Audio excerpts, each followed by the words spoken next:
FantasyAlarm.com, a Bettor Sports Network. Wilson bounces in the pocket, throws the ball into the end zone. Touchdown, Denver! Back in the end. Sutton, a laser strike from Russell Wilson. Shotgun for Trevor. Inside handoff to Travis Etienne. Into the end zone. Touchdown! Pressure, Goff throws. It is complete to Swift. Falls down, gets back up and runs inside the 10. Oh my goodness, are you kidding me? To the house! Touchdown, Detroit Lions! Burrow catches the shotgun snap. He's back to throw. He's going to throw it high and deep for Chase. Oh! Has the ball. It is a touchdown as he knocks over the pylon and holds on to the ball.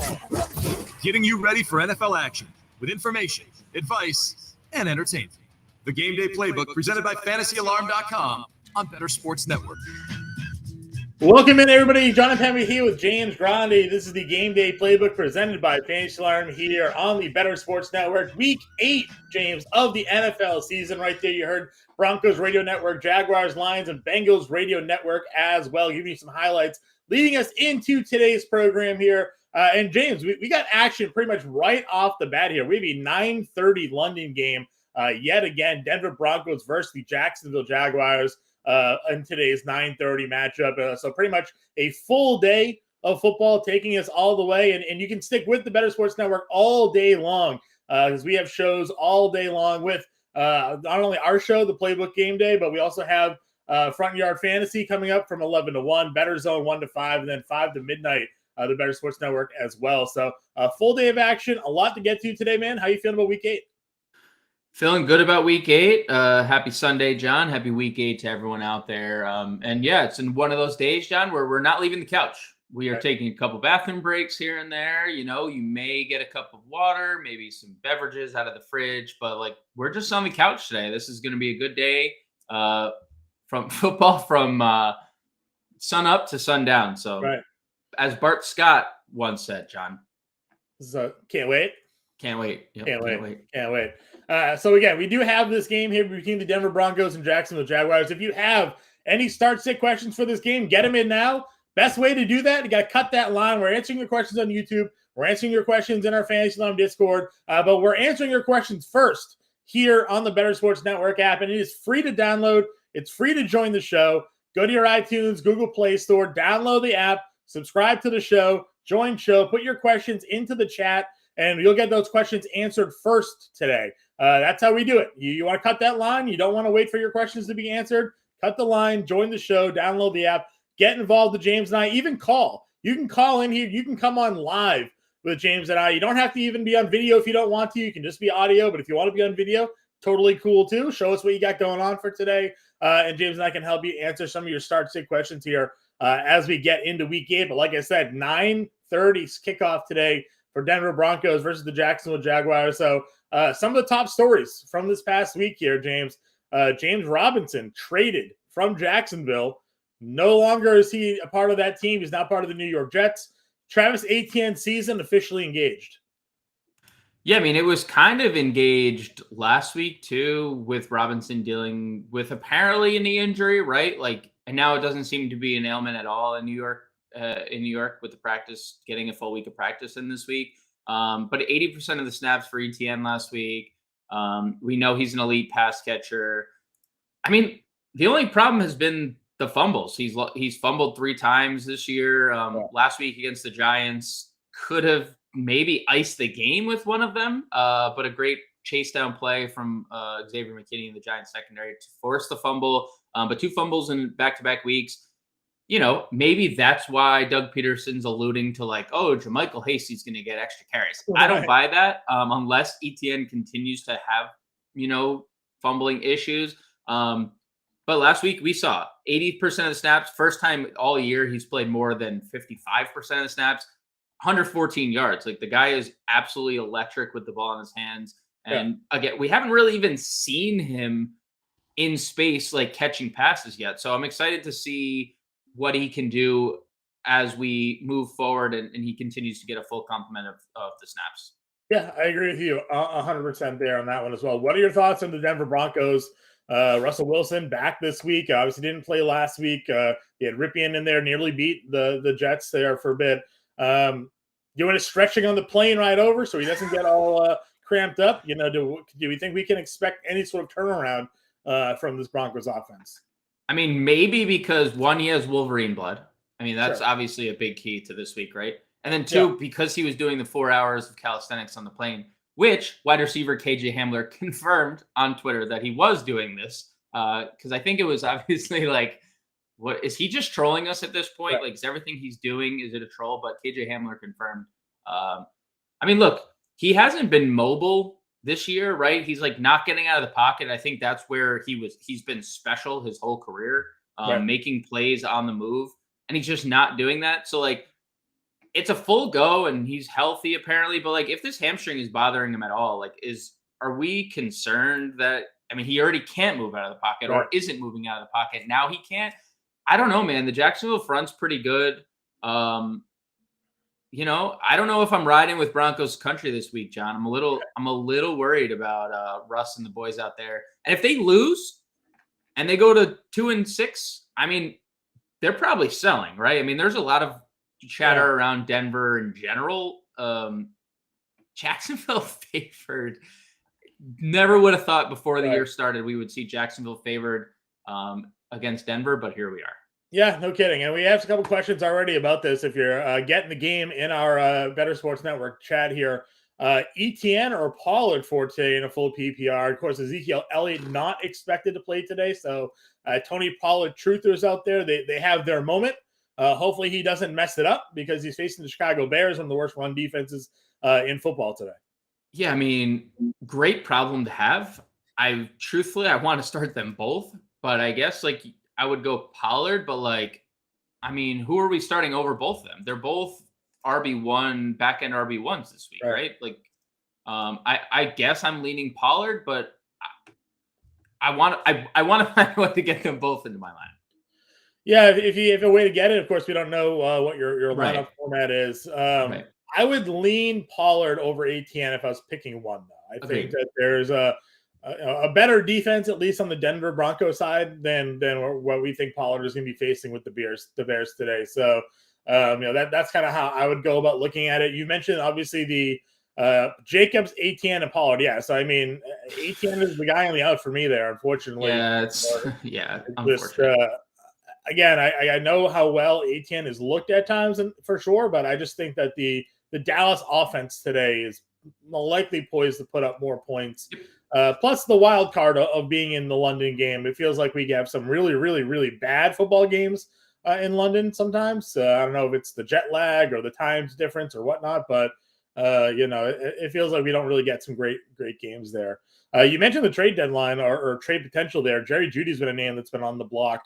I was pretty high on him coming into this year, and I felt maybe a better quarterback finally. And Russell Wilson was what it needed to like sort of get him over the hump. And then, of course, Wilson's basically been as bad as the quarterbacks he's had so far during his Broncos career. So if he gets moved, I think whatever team he does end up getting there to will get a drastic upgrade at the position. Yeah, I mean, who knows what Denver's going to do? I think today is probably going to decide a lot about their future, right? Because they just got the new ownership, which is like the second richest in football right now. And they say they're in on Nathaniel Hackett. They haven't lost confidence in him. But like realistically this year, the Chiefs just went out and got Kadarius Toney just to bolster an already insane offense. And now Kadarius Toney, the Stone Cold meme is flowing everywhere. Or was it Stone Cold where he rips off the cast? Whatever. No. It's Kevin Nash. Kevin Nash. Sorry, my apologies. WWF. He had the fake cast. His leg wasn't actually in the cast. He had the blanket over his legs in the wheelchair, and he was fine. Well, that's Kadarius Toney with Kansas City. So, and then like, the Chargers are still there. The Raiders have looked better. At least they've looked good offensively. They haven't figured it out defensively, but like they look like a team that is poised to click and start doing some damage. What is your realistic expectations? If you lose this week and you're Denver, I mean, you're not coming back from that. The AFC is there were the reports that Hackett may not survive the weekend if he loses today, which would be just keep him in London. There was a report out during the week that his job could be on the line this weekend with how tremendously bad things have gone this season for Denver, which maybe would be one of the quickest firings and hirings. And I think even Urban Meyer lasted more than 8 weeks, right? I mean, there's a maybe, yeah. It would be pretty brutal there. Preston in our chat, morning Preston. He wants to know: do you start Kyler Murray or Tua today? He's on the edge of both. Kyler obviously going up against Minnesota. Tua, though, he gets that juicy matchup against Detroit. I'm a big fan of what that Dolphins offense should be putting up today. So am I. I think Tua is the popular option. It's close, man. I'll go Tua, but it's really close. Seasonal question. If you're playing DFS, like Kyler's your contrarian play. Right. If you're playing seasonal, I think Tua is just Kyler's numbers lately have tailed off a bit. I know DeAndre Hopkins being back was obviously a big boost last week, but he still only had 17 fantasy points with him. So, I like Kyler as a contrarian play in DFS because I think a lot of people are going to be looking at either Jalen Hurts or Tua in that upper tier, and he's kind of wedged in between. So, but if you're doing seasonal, Tua against Detroit, it honestly feels like a can't miss if there is one in such thing in fantasy football. Don't you dare put that into the air, John. Don't you dare. For all the Tua lovers this week, you heard it. If you're listening this morning, John, if Tua does not hit, just go to John's Twitter at JMPEMA777 and let me know. Tell him it's your fault. Tell him we'll be crying together, much like I was last night with James Wiseman. We'll all be in there. I'll upset together. A couple of questions we have in our YouTube chat. One pertaining to this 9:30 start time. Christian Kirk versus Denver or DJ Moore versus the Falcons in a full PPR. I kind of like DJ Moore with PJ Walker. I think PJ Walker is, even though he's not very good and they're not going to scheme a lot of pass attempts for him, all of the pass attempts are going to DJ Moore. So I like DJ Moore. Yeah, I'm with you. I think I would go DJ Moore again. PJ Walker again, say what you will about him. 50% of his passes went to DJ Moore last week. So, and they're going to run the ball a lot with Foreman, but we know I don't know what Atlanta is trying to do at this moment. Are they trying to win or lose football games? Last week, you would have thought they were trying to lose a football game the way they played from being behind 3 touchdowns and still running the ball 18 times. But now they're actually playing for the divisional lead. So, the winner of this game could actually end up being the leader in the NFC South. So think about that for a moment, and how that could turn out for such a bad division. The way Tampa Bay's played, the Saints are kind of teetering on the edge there as well. So it'll be interesting to see how that one turns out here. Guys, if you want to get your questions answered ahead of the YouTube or Discord, go download the free Bettor Sports Network app. Again, it's free. It doesn't cost you any money to do, so I don't know why you wouldn't do it. And you get to skip the line, right? You get to go into our Bettor Sports Network chat. You get to download it from your iTunes or Google Play. You click join the show, and you get your questions directly sent to us there, and James and I will answer those first. Everything else, we'll get to them as we hit these games, but the immediate questions you want to answer live, you download the app, you get in, and you join the show with us today, and we'll get to those right away for you here. We're still monitoring any updates for this 9:30 game here between Denver and Jacksonville. So should any sort of news break, we'll have that for you all here. But let's get to some of the other top stories for today, James. We mentioned already Russell Wilson is returning. DeAndre Swift returning for Detroit today. We have Sharana Cobb expected to be back for Green Bay. Elijah Moore, seemingly over his little temper tantrum there in New York. He's going to be back, and Van Jefferson back for the Rams today. Yeah, obviously, I would say the most exciting of the bunch is getting Swift back. I think a lot of people, when you take a guy late first, early second round, you hope they're not just playing 2.5 games by the time week 8 rolls around. Mm-hmm. He has not shown, the ability to stay healthy through a 1.5 years, which is unfortunate. He's been dealing with an ankle and a shoulder this year. Dealt with injuries all last year, but is he exciting when he's on the field. He's electric in the passing game. He's very good between the tackles. Really love DeAndre Swift. Very exciting for the Rams. I want to see how their offense looks with Van Jefferson. He is the guy that can stretch the field. Maybe that helps Cooper Kupp and Allen Robinson even get going a little bit. I wonder how much that impacts Tyler Higbee as well. I was thinking Ben Skoranek. Like, is it's he behind Ben Skoranek, or is Ben Skoranek done enough to sort of keep that wide receiver 3 job? I mean, we'll see, right? Van Jefferson was great last year when he was on the field, and I mean, we might just see the Rams air it out if they can't get Darrell Henderson going. Right. They might just run a lot of 4 wide receiver sets. We'll see what the snap share is for Van Jefferson to begin with. So it might take a couple weeks for him to overtake Skoranek, but I mean, I think obviously everyone's going to be impacted other than Cooper Kupp, but exciting for Van Jefferson. And then the Elijah Moore situation, like, great that he's, big enough to come play, but like the Jets don't throw it anyway. And even when last time we did see him play, he had 1 target, right? Yeah. So I'm a little curious about the Jets offense today because no Breece Hall, right? Like they have a new running back, James Robinson. What does he know of the playbook? And I don't think they're going to run Michael Carter like they were running James Robinson there. So they could try to pass, which is why the Patriots are actually one of my favorite defenses today, especially in DFS, because of the fact that, that Jets passing attack is questionable, right? And the Patriots secondary is pretty good. The Patriots pass rush is pretty decent. So I'm curious about that. We do have some updates here. Amon-Ra St. Brown has been cleared and will play in week 8. So we kind of assumed he would be cleared because he never actually had a concussion from all reports. But he was in the concussion protocol thanks to sort of the new safety guidelines there in the NFL. So Amon-Ra St. Brown healthy, DeAndre Swift healthy, Detroit going in here pretty much full steam ahead against the Miami Dolphins today. Yeah, I mean, I think this is great news for Jared Goff owners because Jared Goff has looked lost the last couple weeks. And I know he's faced off against a couple good defenses. But like we were talking about Jared Goff as a QB1 for most of the beginning part of the year, right? The beginning fourth of the year. But getting Amon-Ra St. Brown back, getting DeAndre Swift back, the offense is really only missing DJ Chark. So this should be a better matchup. Miami's secondary has been terrible. They're giving up a lot of yards. So I love St. Brown being back. And if I'm starting him, or if I have him, I'm starting him everywhere. John, I got a question for you for the early game. Okay. So the Broncos decided not to activate Marlon Mack. So they're running with 3 running backs today: Melvin Gordon, Latavius Murray, Divine Azigbo. Are any of those guys for you? Like, is Gordon or Murray startable, do you think, in seasonal? They're flex plays, in my opinion.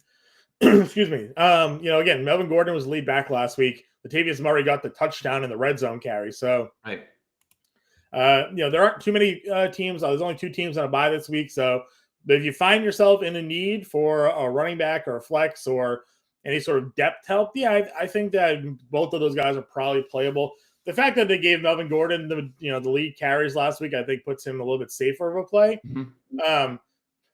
He didn't look great, but Hackett, for whatever reason, felt the need to have a heart-to-heart with Melvin Gordon. It was like, oh, sorry, Melvin, I hurt your feelings. Even though you're not playing well, I'll give you the lead role again. Right. I don't really understand that at all. So, if you have them, sure, play them as a flex. Again, we don't know teams' roster composition, so sometimes you don't got any other options, and you kind of have to roll with it. Chris Smith in our YouTube channel here, he's got a question pertaining to this 9:30 game, so we'll get to it now. Sutton, Renfro, or Cooks needs to know which 2 to play. We don't know if Brandon Cooks is going to be active or not. I mean, we'll find that news out. Sutton, I think you're definitely locking in. So, assuming Cooks is in, would you play Renfro or Cooks today? So the last report is that he's expected to play. Sure. Now, will he be traded mid-game? That's obviously something, all right? They get a hug watch on right now in the NFL. Yeah. I would go Cooks, barring he's expected to play. We already know Nico Collins is out too, so that Houston passing attack, that already limited Houston passing attack, is even more limited. So I'll go Cooks and Sutton. But obviously we have to monitor the news.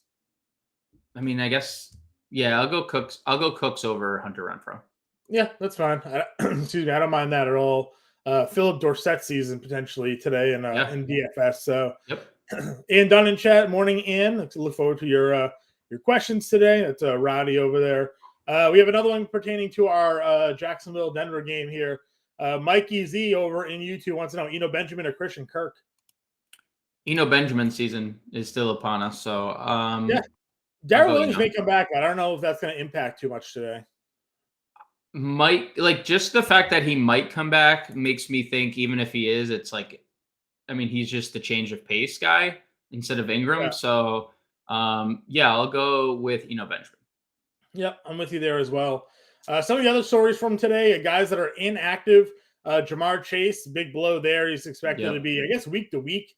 They said they didn't really put a timetable on him. They didn't put him on the IR, so they think he's probably better than 4. But no Jamar Chase. Obviously, that is your Monday night football game between Cincinnati and Cleveland. So more so for your start sit later on there. James Conner inactive again. Matt Ryan got benched/injured. Sam Ellinger making his NFL starting debut today. Will be pretty interesting there. Michael Thomas, Jarvis Landry out again. I don't know why we thought these guys would be healthy this year after just never being healthy. They got off to nice starts, lasted about 2 weeks, and that was it for them. Corey Davis is out for the Jets. Chris Boswell, kicker problems maybe in Pittsburgh. Kyle Phillips is out. Jahan Dotson out again. Deebo Samuel being out is a little bit of an interesting one. I knew he had that lingering hamstring injury, but I thought maybe by the end of the week he'd be good to go. Not the case. You have Brandon Ayuk obviously stepping up there. But there's obviously an opportunity now for either McCaffrey to be used more in the passing offense or for one of those other wide receivers in San Francisco to step up there. Kenny Golladay has been inactive. It feels like all season, but he's officially inactive for today. Alan Lazard inactive. Nico Collins is out, and Chuba Hubbard is out as well. So that's what we have right now is sort of the official outs so far for today's game. If any more come through, we'll have them. And of course, you can get the full inactives there when you listen to the Front Yard Fantasy Show with from 11 to 1. Those guys will have everything for you all. So no reason to leave the Bear Sports Network today. You go from our show to the next show to the next show and have fun along the day watching the games with everybody, reacting to the news, and getting your questions answered. And done in our chat, she has a couple questions. One of them, again, pertaining to this early game, a few of them. Sutton, Pickens, or Dubs in a PPR league today? I'll go Sutton. I don't love the Pittsburgh passing attack today. I know Pickens has looked sharp, and I know Alan Lazard's out. I'll go. They have Buffalo though, so yeah, they have Buffalo. They have Buffalo, so I'll go Cortland Sutton. Yeah, Dolchik or Knox today? Ooh, who has the better? I mean, Dolchich has the better hair. Is he the better player? I think I would play Dolchich. I would probably go Dolchich. Gotta love the snap share for this man. Like, he is playing every snap. Alberto once again healthy scratch. So yeah, I think Dolchich could be a tight end 1 this week, John. Yeah, I mean, listen, he was a tight end 3, I think, overall last week. Yep. So hopefully Wilson was watching the film, was like, oh, I should use this guy. And, consider, throw to him instead of like Eric Tomlinson and whoever everybody else they keep throwing to at the tight end position. Throw to the good tight end on your team and have some value there. And then her final question of the morning, Russ or Tua? I mean, I know it's very appealing to use someone. It's that like has this special danger witch at a Subway. But I will go Tua over the Danger Witch. Yeah, we're gonna go Tua here as well. George Cook over in our YouTube channel. He's got 8 minutes to choose. You do start time 8:30, 9:30 for this this Denver Jacksonville game. Jets D or Jags D today? I kind of like the Jets defense just with the uncertainty of like how the Patriots quarterback situation looked last week. Yeah. And the Jets defense has looked pretty good, man. Yeah, they're home. A lot of uncertainty with Mac Jones right now. I would probably lean the Jets D as well there. And then do you play Dolchik or Gesicki today? I feel like Dolchik is safer. Gesicki might have more upside. Yeah, better matchup probably for Gesicki, but he's obviously then having to compete with Jalen Waddle and Tyreek Hill, who are probably going to be open all day, right? Like it would seem unlikely that there would be too tough of coverage coming from the Detroit side of things there against Tyreek Hill and Jalen Waddle running horizontally across the field with their speed. We had another one there that was coming up. Kirk or McLaurin? Patty wants to know. I'll go McLaurin. He looks different with Taylor Heineke. He did last year. He did last week. I'll go McLaurin. But pretty close. Yep, I agree with you. Guys, again, if you're just joining the show now, I see a lot more of you popping into YouTube. If you want your questions answered first, you want to cut that line, go to the iTunes, Google Play Store, download the Bettor Sports Network app. It's free. It's free to do. Absolutely free. No reason not to. Sign up, join the show, and when you join the show, your questions get put right in to our Bettor Sports chat, and we answer those questions ahead of everybody. So you want to cut that line, you don't want to wait for your questions to get answered, no reason not to download the app when it is free. I mean, it's not costing you anything. Why would you not do it, right? So we'll go ahead and make sure we get those there for you as well. James, we have the final inactives coming out for this London game here. I'm going to try to get those real quick and let everybody know. I don't think there's going to be any surprises for this London game. So we'll see what we have here in a moment. Trying to pull it up quickly. I mean, Alberto and Marlon Mack on the Denver side, both healthy scratches, and then Jamal Agnew for Jacksonville. Jamal Agnew, yeah. That's the other one, right? So Cam Fleming, offensive tackle, maybe one worth noting because they kind of use him at times, but mostly just defensive players. That would have some issue. I mean, Jamal Agnew, had a nice week. He had 1 week this week when they had guys ruled out. But that was about it. So not too much when it comes to this Denver Broncos Jacksonville Jaguars game for the inactives there. So stay with it. Stay with us all day though. Again, as news breaks, we'll have it all for you there as well. Some of the more top stories for today. Thoughts on Malik Willis making his NFL debut. Everybody is obviously talking about Ellinger earlier in the week. Ryan Tannehill ruled out. Now Willis has played in games, but this is his starting debut as a quarterback. I mean, obviously there was a lot of question marks coming into the draft, considering where he played in college. And then, he gets drafted and he didn't look great in the preseason, very inaccurate. He's obviously athletic. He obviously, has kind of a big arm, but they're going to rely on Derrick Henry no matter who the quarterback is. Malik Willis in fantasy this week it's a good matchup, but it doesn't feel all that appealing. I would say he's more of a low end QB2. I don't have as much interest in him as I would a Sam Ellinger actually in DFS or in seasonal. I think Ellinger just presents a higher ceiling because they could be sure. Is Tennessee going to be trailing Houston where they have to air it out with Malik Willis versus I think Ellinger could very much be behind in a situation where they're trailing and they need to have him throw more than Willis. So Willis is fine. And, we'll see. I still think it's Ryan Tannehill's job. And I know I've seen some things on social media. It's this is Bledsoe and Brady. This is, insert quarterback that gets injured and next guy comes in and takes over the job. I don't think that's this because I think it's going to be the Derrick Henry show. But, it's exciting to see young talent get a chance, and we'll see how it goes. Not really on my radar for fantasy today, though. Yeah, I worry.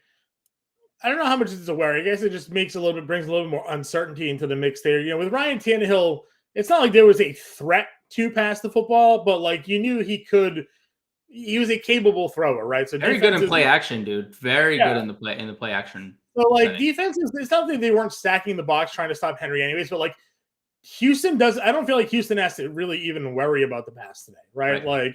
And we talked about it. Derrick Henry, the last 3 times he's faced the Houston Texans. Now they didn't place him at all last year because he was hurt, but 2 years ago and the year before that, he ran for over 200 yards in all 3 of those games. Mind-blowing numbers, right? Houston could not stop him, right?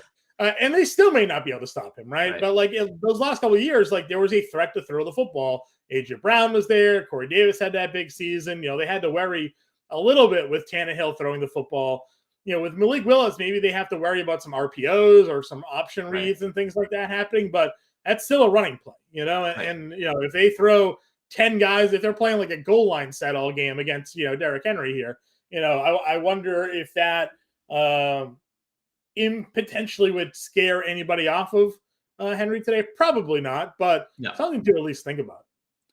Yeah, I mean, that's something to consider, but then you look at Houston against the run this year, and they've allowed the 5th most yards in the league, and they've only played 6 games. So they're only trailing like 3 teams that have played 7 games and the Bucks who have played 8 games at this point. They're just not going to be able to stop Derrick Henry. It's going to be another one of those games. There's a reason why he's going to be popular in DFS. There's a reason why he's been all over the Fantasy Alarm platforms literally from the start of the week until now, and everyone's platform all across the industry. So and when they get into the red zone, John, they're not gonna I don't suspect they're drawing up plays from Malik Willis. It is going to be the Derrick Henry show, and he is going to vulture all the goal line touches he can. So it's hard to trust Malik Willis when you have such a beast like Derrick Henry in the backfield. Yeah, I said that today about Sam Ehlinger and Jonathan Taylor. There was numerous times where I was sort of like pulling my hair out because the Colts would be inside the 5, and they would let Matt Ryan throw it 3 times, and it was incomplete. They settled for a field goal. I'm like, you have Jonathan Taylor, led the league in rushing last year. Why are you not handing the football off to him when you're inside the 5-yard line? I am sure he can get 3 or 4 yards on 4 carries. I don't have to worry about that today. If they get inside the red zone or the green zone, inside the 10-yard line, I don't think they're going to be doing a bunch of play action plays. 3 carries. Here. 3 carries. Right. Yeah. So that's kind of how I'm looking at it today as well. And I feel the same probably for Henry and Malik Willis here. The London game is locked here, James. 9:31 now. We're looking at that kickoff between Denver and Jacksonville. We're going to be here all day, though, guys. So the Game Day Playbook runs till 11 with James and I. After that, we have pre-gaming with Front Yard Fantasy with Simon, Joey, and JL from 11 to 1. From 1 to 5, we have Bettor Zone with Tom Casale and Holden Kushner. And then 5 to midnight, we have the best of the Bettor Sports Network for today. So big day to be with the station. Stay with us all day. Get your questions answered. Enjoy the show together with everybody. When James and I get back, we're going to continue answering your start-sit questions. If you want to cut the line, perfect time to do it. Go download the app while we're at break. It's iTunes, Google Play, and we'll go ahead and get you in your questions answered first, ahead of YouTube, ahead of Discord. Get them in the Bettor Sports Network app. It's free to download. No reason not to. Download the app. Get in there. Join the show with us today. Get your questions answered. James and I get back. We'll start doing some more game breakdowns of the slates coming up. We'll get your questions answered. This is the Game Day Playbook on the Bettor Sports Network. And Friends, presented by Mayo Media on Bettor Sports Network. It's not like Russell Wilson's throwing for 300 yards and they're just losing, because of whatever, 31-24 or something like that. That's another thing. Go out there, sit up in that cold stadium, and come to root on that trash. I feel bad for the Denver Bronco fans. Imagine you taking your family and you say, let's pack up the van. We going to go see the Denver Broncos in the Walmart, guy. Right. And you get out there in that altitude, right? So now the kids already complaining, Daddy, my head hurt. Daddy, I don't feel good. Daddy, I don't want to be here. The Walmart man is up there. How come he's the cut through? My head is hurting. It's cold, Daddy. Can I get a glizzy? And the glizzy costs, great value glizzy, costs $17. Because you got to pay $40 to $45 million for the quarterback who stinks. That's a bad fan experience right now. Let me give you my Honey Nut Cheerios story real quick. Yes, tell me. I'm at the grocery store, and I got to buy Cinnamon Toast Crunch. They eat here. And there's a thing, like buy 2, get 2 free. So it's like Cinnamon Toast Crunch, Lucky Charms, Cheerios, whatever. So I get 2 Cinnamon Toast Crunches, and there's a Cheerios. I'm like, let's check my 4th one. And I noticed on the Honey Nut Cheerios, there's a free toy inside. And it's like all the retro 90s commercial pictures. So no one eats Honey Nut Cheerios. I'm going to eat a box of Honey Nut Cheerios. Like, come on, just give me that toy. So, and then I'm taking the Cinnamon Toast Crunches off the shelf. And I noticed the ones behind it have the retro toy as well. We'll have 3 toys in this home. I still got my adult Happy Meal toys, which they're actually going crazy on eBay right now. You know? Are they really? Yeah. How did we miss? Listen, people. There's some of them that's listed for $300,000. But yeah, you can like Fry Guy. You can get $25 for Fry Guy right now. Oh, that's not really going wild. I thought like $300. No, I think it will soon though. I'm gonna hold on. I got Fry Guy and Hamburglar, so I'm gonna hold on to them. Those haters can't stand us. Left hand up. Who are we? The Commanders. Commanders. We fight for RDC. Who are we? The Commanders. Commanders. Left hand up. Who are we? Welcome back, everybody. The Game Day Playbook presented by the Bettor Sports Network. That is the Commanders team song, James. What did we just listen to here?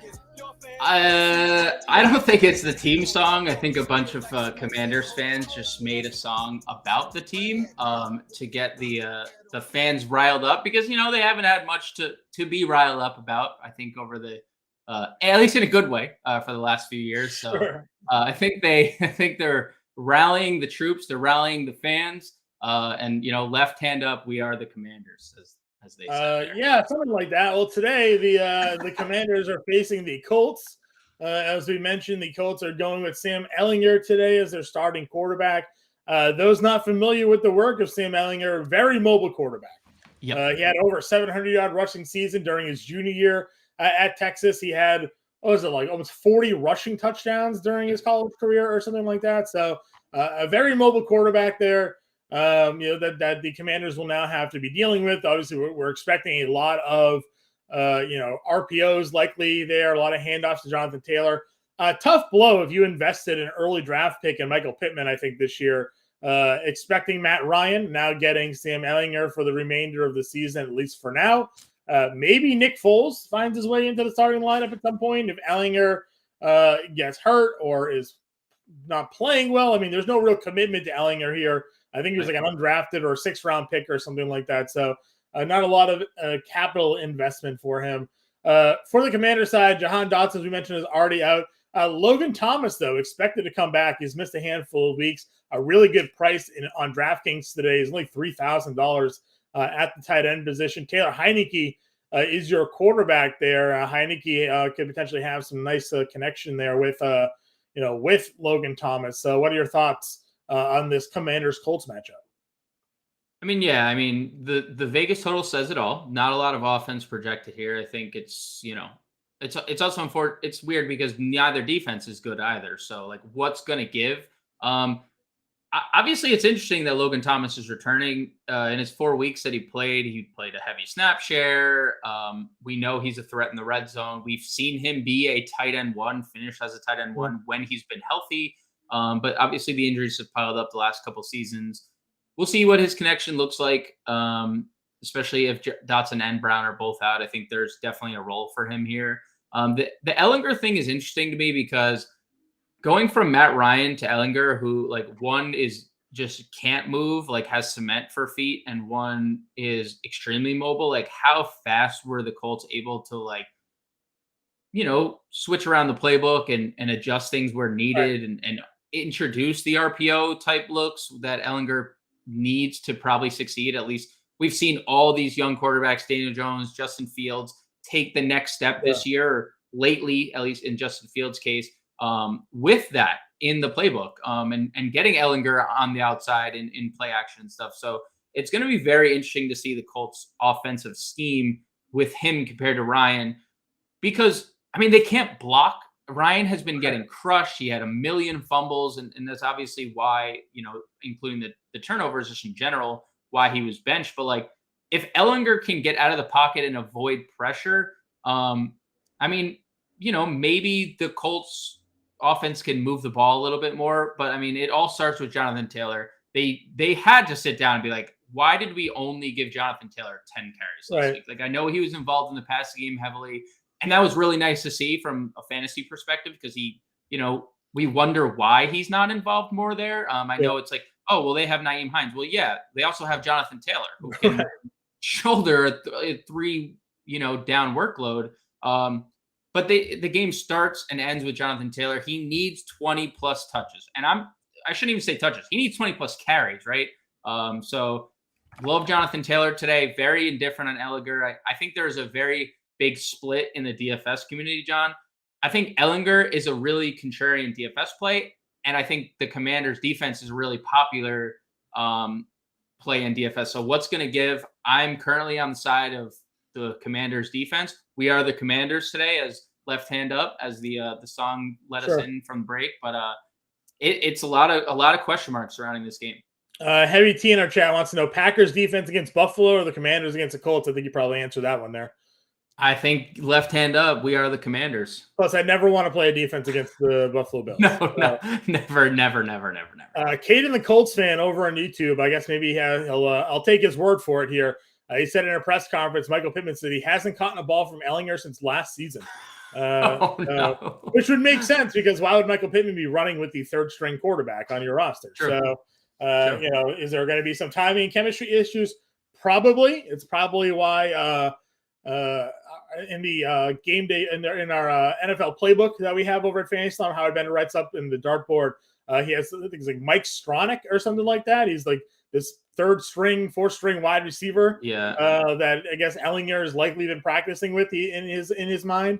He has him as a mid-price dart throw there for today, thinking that maybe they'll have that connection. Better Boss in chat, Matt, how are we doing this morning? He says Shaq Leonard's returning can change their entire Colts defense. I don't disagree with you there.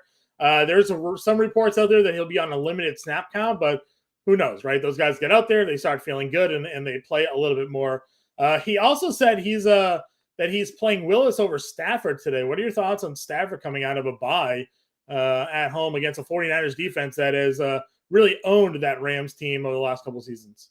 Yeah, I guess, I took a lot of shots at Malik Willis last segment, but like it is feasible to play him over Stafford. I mean, the Niners are a top 5 defense against the pass this year. They're not allowing, I mean, granted, they haven't looked the same. They lost their top cover corner. It's been a tough sledding the last couple weeks for the Niners. But Stafford has been bad. I've dropped him in multiple leagues, in a league that you and I are in, John, and he just hasn't looked great. Now, maybe that will change with Van Jefferson returning. It does give them, that vertical presence that I just don't think they've had. Like everything that Cooper Kupp is running is underneath. Allen Robinson can't stretch the field. Ben Skowronek can't stretch the field quite like Van Jefferson. And Tyler Higbee, we know, is a possession guy. So maybe things change with Van Jefferson. There's a different dynamic. But I'm probably starting Malik Willis over Stafford, just given the PTSD Stafford's given us this year. And also to the Shaq Leonard point, John, I saw there was a thing. He's gone back and was liking on his Twitter, liking all these crap talking fans about him, and just fuel to the fire type of thing, just scrolling through his name on Twitter, clearly what can I do to get myself up for this game? Just 100 likes. If you go to his Twitter, it's just hate tweet after hate tweet after hate, like. I think he's going to be a little motivated today. It's a good point that he's back, but as you mentioned, he is apparently going to be on a pitch count. He's been in the lineup. He's been out of the lineup. He's been in the lineup. Yeah. So we'll see. We'll see. I think the Colts want him to stay healthy, get him through a game, and then up the snap share moving forward. Big play in the game over in London, Denver Broncos versus the Jacksonville Jaguars. Russell Wilson picked early in this one, just through the Cortland Sutton when he was not even close to being open. It was about to be triple coverage, but he underthrew him, and he got picked off there. We're early in the first quarter here still. That was going to be the start of their second drive. So, not big there. And yeah, listen, you're talking crap about the Rams. Al in chat. Good morning, Al. How we doing? He's got to play Stafford. I agree. I'm going to trust Stafford over Malik Willis here. Just too much unknown in the rookie quarterback who, again, hasn't really looked too great so far. So I'm going to go ahead and start Stafford there. AC in our YouTube chat is I keep starting Russell Wilson because I believe, but damn, yeah, I think a lot of people are in the same boat here. Broncos country, left, right. I mean, I think that bus has a flat tire by now. I don't know what exactly they're riding on. It's like a bike with square wheels, maybe. It's not things aren't really working out well in Denver. After that interception, Hackett looked like a man who just lost his job. there's a lot, there's a lot probably going on in that situation there. So that's is he going to be in the next Ted Lasso, John? Is he, if they leave him in London, like maybe he's in next season of Ted Lasso, like perfect. I don't know what football coach going to soccer, right? I mean, no spoiler alerts here if you haven't seen Ted Lasso. I said I've never seen Ted Lasso. So I'm sorry. You're throwing a whole bunch of stuff at me that I got nothing to come back on. Well, I'm just saying it fits fits the storyline perfect. Like Nathaniel Hackett, if he does, he could turn this negative if he gets fired, stay in London, turn it into a positive. I know that the cast was at the game for the Giants' victory against the Packers a couple weeks ago. So I'm just saying, like maybe, maybe there's a future for Nathaniel Hackett in soccer or football or whatever you call it. We'll see. We'll see. Let's get to some more games, and we'll get to your questions again here, guys. Again, we don't want to leave you hanging. It's week 8 of the fantasy football season. Let's run through a few of these here, James. We'll get them out of the way, and we'll start breaking down some more games here. Let's see. We did that. AJ Brown, T. Higgins, or Chris Olave in a PPR. Adam Gosa wants to know over on YouTube. I'm not benching AJ Brown. Yeah, so Higgins or Olave. You can only start once. So you're going AJ Brown? Okay. Higgins. Well, I guess Higgins, no Jamar Chase. It's close. We just saw 2 weeks ago, like Josh Allen threw for like a gajillion yards against Pittsburgh. It's close. You break the tie if there was. I think Jalen Hurts is running a lot today against Pittsburgh. So give me Higgins there. Let's see. That was a trade question. Kirk or McLaurin? That one already answered that one for Patty. More trade questions. Looking for some start sits, everybody. We'll get to your trade questions at the end of the show. Let's see. A lot of people have trade questions. I don't want to do your APPR. 8-man PPR, need a tight end. He has Pitts and Schultz. Waiver wire has Hurst. Any interest in Hurst over Pitts and Schultz today? Probably. Yeah. I think Hayden Hurst is like a very safe tight end 1 this week, and the other 2 are question. One with a PCL that continues to pop up, and Kyle Pitts. Maybe we see Kyle Pitts get some rushing attempts this week, right? That's what Arthur Smith seemingly. Everyone's running the ball, so maybe Kyle Pitts gets some runs. No, I think it's Hayden Hurst over both. Yep, I'm with you there as well. AC says, I thought I was a genius drafting Sutton and Wilson in a quote-unquote top offense. Yeah, there's a lot of you out there. I tweeted out before the season started, I was actually at a restaurant where a live draft was going on, and a guy drafted both Judy and Sutton. And he was super excited about it. He said, everybody thinks they're going to have me until the 4 p.m. game start, and then the Broncos game start, and I jump ahead of them. Well, that hasn't been the case. I left before I found out if he drafted Russell Wilson or not to complete the trifecta. Again, I don't live in Denver. I live just outside Boston. So this guy was just taking Broncos country, and it's not working out for him there. Working grind in chat. Good morning. Claypool, Rondale, Donovan Peoples-Jones, Van Jefferson, or Ronnie Rivers. What are your thoughts there? Ronnie. I don't know what Ronnie Rivers is. So I got nothing there. Rondale. I like that game. That's the best game environment. I'll go Rondale. I know, we're going to get a better implementation of Robbie Anderson this week, but like how much? I'll go Rondale more. We don't know the Van Jefferson snap share. Yeah. Claypool on the trade block, like doesn't want to be there. I don't like that passing attack, so I'll go Rondale more. I'm going Donovan Peoples-Jones. I am a bit of a DPJ truther over the last couple of weeks. Targets have been there. If you just look at the numbers, right? He's been very productive in that offense. No David Njoku this week, and they're going up against a Bengals team where I would imagine they'll throw the football a lot more if they're going to be trailing. We're not going to get this Atlanta Hawks style Atlanta Falcons style of football. They might be better off if they played like the Atlanta Hawks, truthfully. Trae Young out there just shooting threes everywhere. So anyway, I think that if Cleveland is down in this game like Atlanta was, they're going to throw a ton with Brissett. And I think Peoples-Jones has a really good opportunity here. So I'm going Donovan Peoples-Jones. He's been one of my favorite guys in DFS over the last handful of weeks because he's like $4,000. Nobody ever plays him, and yet he's giving you 10-plus fantasy points. So if you're in a PPR league, I'm going to go Donovan Peoples-Jones this week, especially with no Njoku. Yeah, they being Cleveland need to keep the ball away from Cincinnati. as much as they can. I think we're going to get a very, very heavy dose of Nick Chubb here. I like Donovan Peoples-Jones, and I think that, he has been productive. I just kind of like the game environment better. And we talked about this before we got on air. Like, I think Arizona, there's not a lot of great game environments this week, right? When you go to Vegas, there's not a lot of games, even over 45. This is one of in the Arizona-Minnesota game, I think this is one of the most likely to give you 50-plus points. I think Arizona's offense, another week with DeAndre Hopkins on the field, another week to implement Robbie Anderson stretching the field.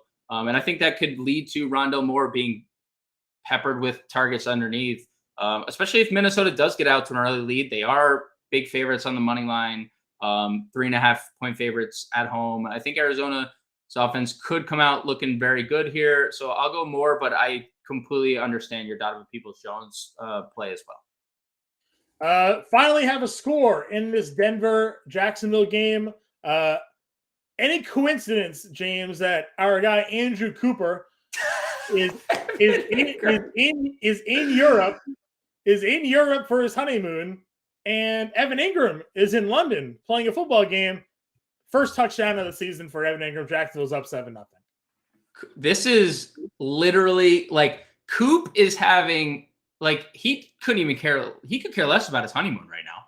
Evan Ingram's on the board for the first time. I mean, if you look at Coop's timeline, if anyone goes over to Coop A Fiasco on Twitter, there are 10 tweets per day about Evan Ingram. This is a dream come true for Coop. Nothing. This is his best wedding gift. Like, I'm sure you got him something nice, John.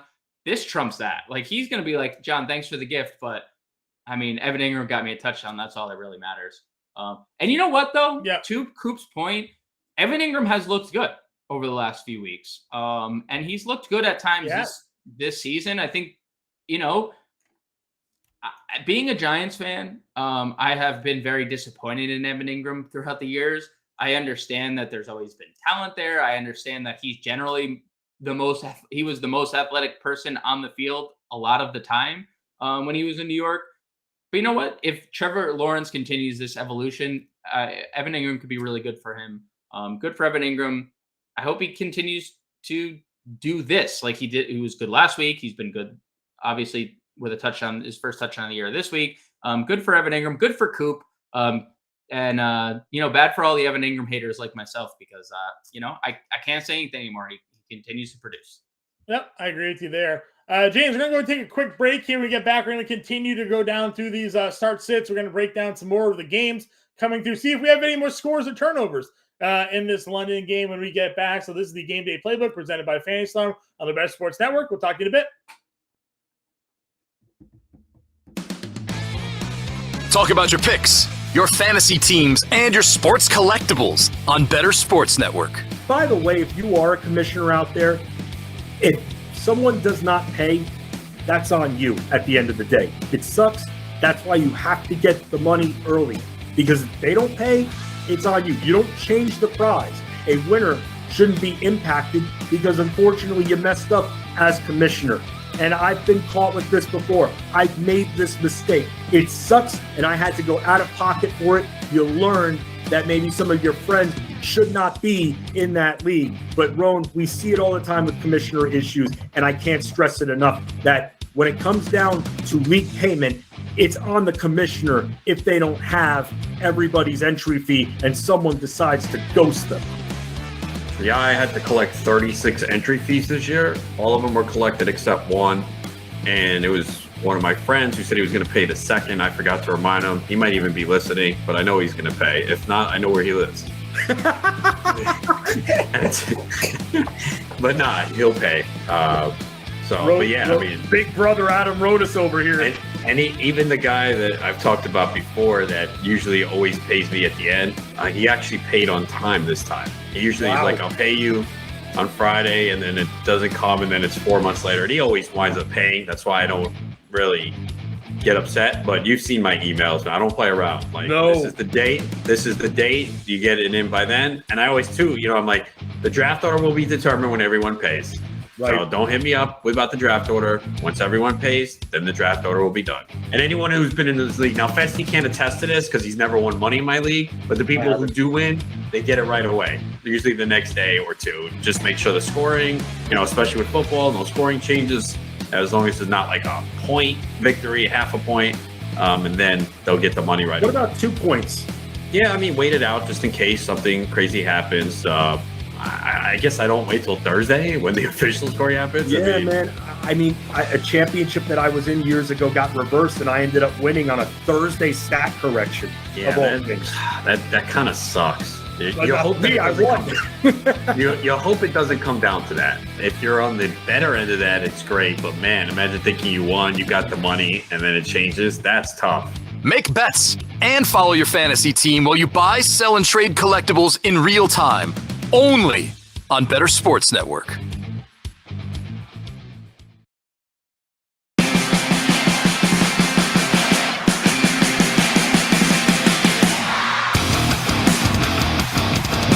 Welcome back in for the Game Day Playbook here, presented by Fantasy. John and Pember with James Grande. James, Week 8's happening live. Again, we got a 7-0 score right now in this Denver Broncos-Jacksonville Jaguars game. Looks like they're punting again. Denver, this offense is doing absolutely nothing. Russell Wilson just 2 for 4 for 19 yards. Melvin Gordon, 2 carries for 6 yards. Just leave the whole team there. Relegate them to is the European Football League still going on? I'm not even sure. Probably not, right? So gotta figure out what's going on there. But we have a lot to get to. We still got plenty of games to break down. We got your questions going on here as well. Work and grind in our chat. Has one here. Romeo Dubs or DPJ in a PPR league. I just can't get behind receivers in that against Buffalo. So I'll go DPJ. I'll hop on board with your DPJ call, John. It's close, but I'll go DPJ for you. Sure. Evan Gittleman over on our YouTube channel. Pick 2.5 PPR. Michael Carter, Najee Harris, DJ Moore, Eno Benjamin.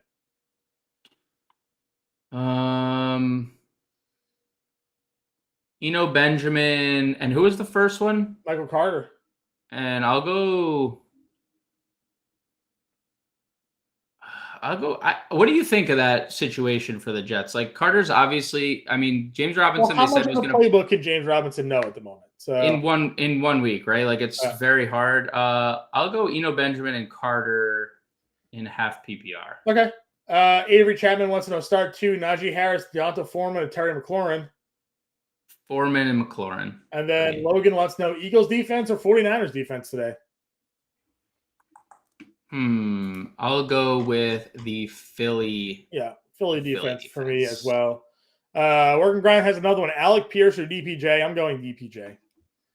Yep, DPJ for sure. All right, let's get to more of these game breakdowns. We have the Bears versus the Cowboys. Cowboys are giving 9.5. It's a 42.5 game total. Ezekiel Elliott not expected to play. I don't think he's officially out. I think we're just getting word that he's going to be out. Tony Pollard. Thoughts here on Tony Pollard? What are the expectations you have for him? Is he a true RB1 today?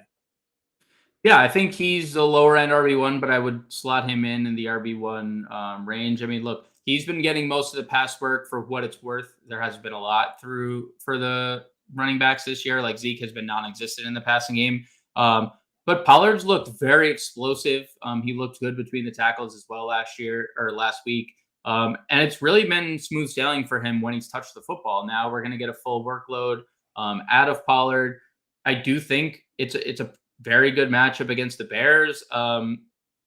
What's your expectation for touches, John? He hasn't touched the ball more than 13 times on the ground this year. He's had a couple double-digit carry outings, but could we see Tony Pollard? If Tony Pollard touches the ball 20 times today, he's an RB1. Yeah. Which I think is very reasonable to think. We just haven't seen it, right? We haven't seen him carry that workload this year, but 20 touches, I think, is a reasonable expectation, especially in a 9.5 point spread where Dallas should be leading. We've seen the Bears upset some teams. Sorry, John, I know sensitive subject, but we've seen the Bears upset team this past week. So anything is possible, but I think Pollard should be on the RB1 spectrum there. Yep, I'm with you there as well. Dak Prescott, second game back, looked a little rusty last week. Michael Gallup had no catches last week for 0 yards and 0 fantasy points for everybody. but they said they want to maybe make an effort to get him more involved earlier in game plan. So we'll see if Gallup can sort of bounce back. And then Dalton Schultz is questionable all week with a knee. Got some limited practice sessions in, and he's going to be expected to be active for this game for Dallas. For the Bears side of things, I actually have some Darnell Mooney in my DFS lineups today. The one thing we always talk about with Diggs is that he cheats a lot. He tries to go for the interception, which means he also gives us some pretty big plays. And Darnell Mooney, if you look at his game logs here, he's good for like a 30-plus yard catch a game. So as bad as we've talked about this Bears passing offense, it's opening up a little bit more. And Mooney's been making some big plays because of it.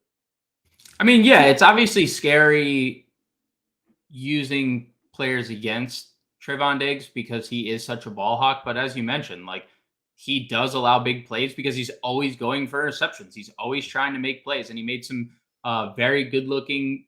He made a very good looking interception against Jared Goff. But Mooney has obviously been the wide receiver one, even though we haven't really seen much from wide receivers in Chicago. Yeah. 80+% snaps every week. He's now had 5 or more targets in 5 straight games, including 12 against Washington a couple weeks ago.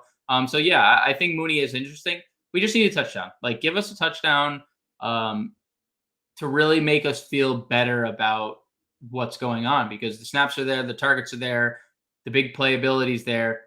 Just one touchdown, right? Like, let's start with one, and then we'll move on from there. But yeah, I do think Mooney is a solid flex play with some GPP appeal, just because of the big play nature of his game. Yeah, I do the player props prize pick video over on Fantasy Alarm today.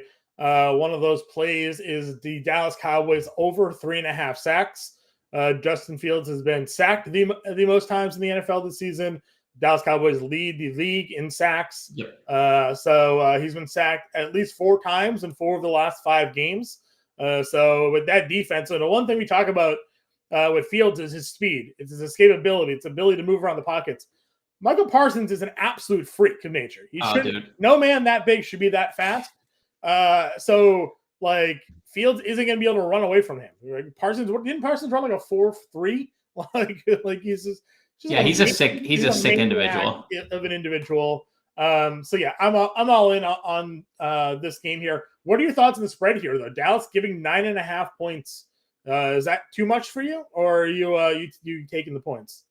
I mean, we saw last week. I think the Bears are improving. I think, as you know, Justin Fields asked them to like open up the playbook. It's actually, I even see on FanDuel Sportsbook, it's at 10 right now, John. Yeah. So it's actually, you know, people are betting there the Cowboys here. There was a betting trend I saw on social media again. So who knows? Twitter sometimes not always true, but there was a betting trend that this season, when a spread was 42 or less, or the total was 42 or less, and the spread was 10, or was like 8 or more, or 10 or more, or whatever it is, like, you always took the team getting the points, because like that few of points expected to be scored, odds are the games end up being played a lot closer than people anticipate. So obviously they're saying that Dallas is going to blow out the Bears in this scenario, but you know, that doesn't always end up playing through. As you talked about, the Cowboys give up big plays on defense at times.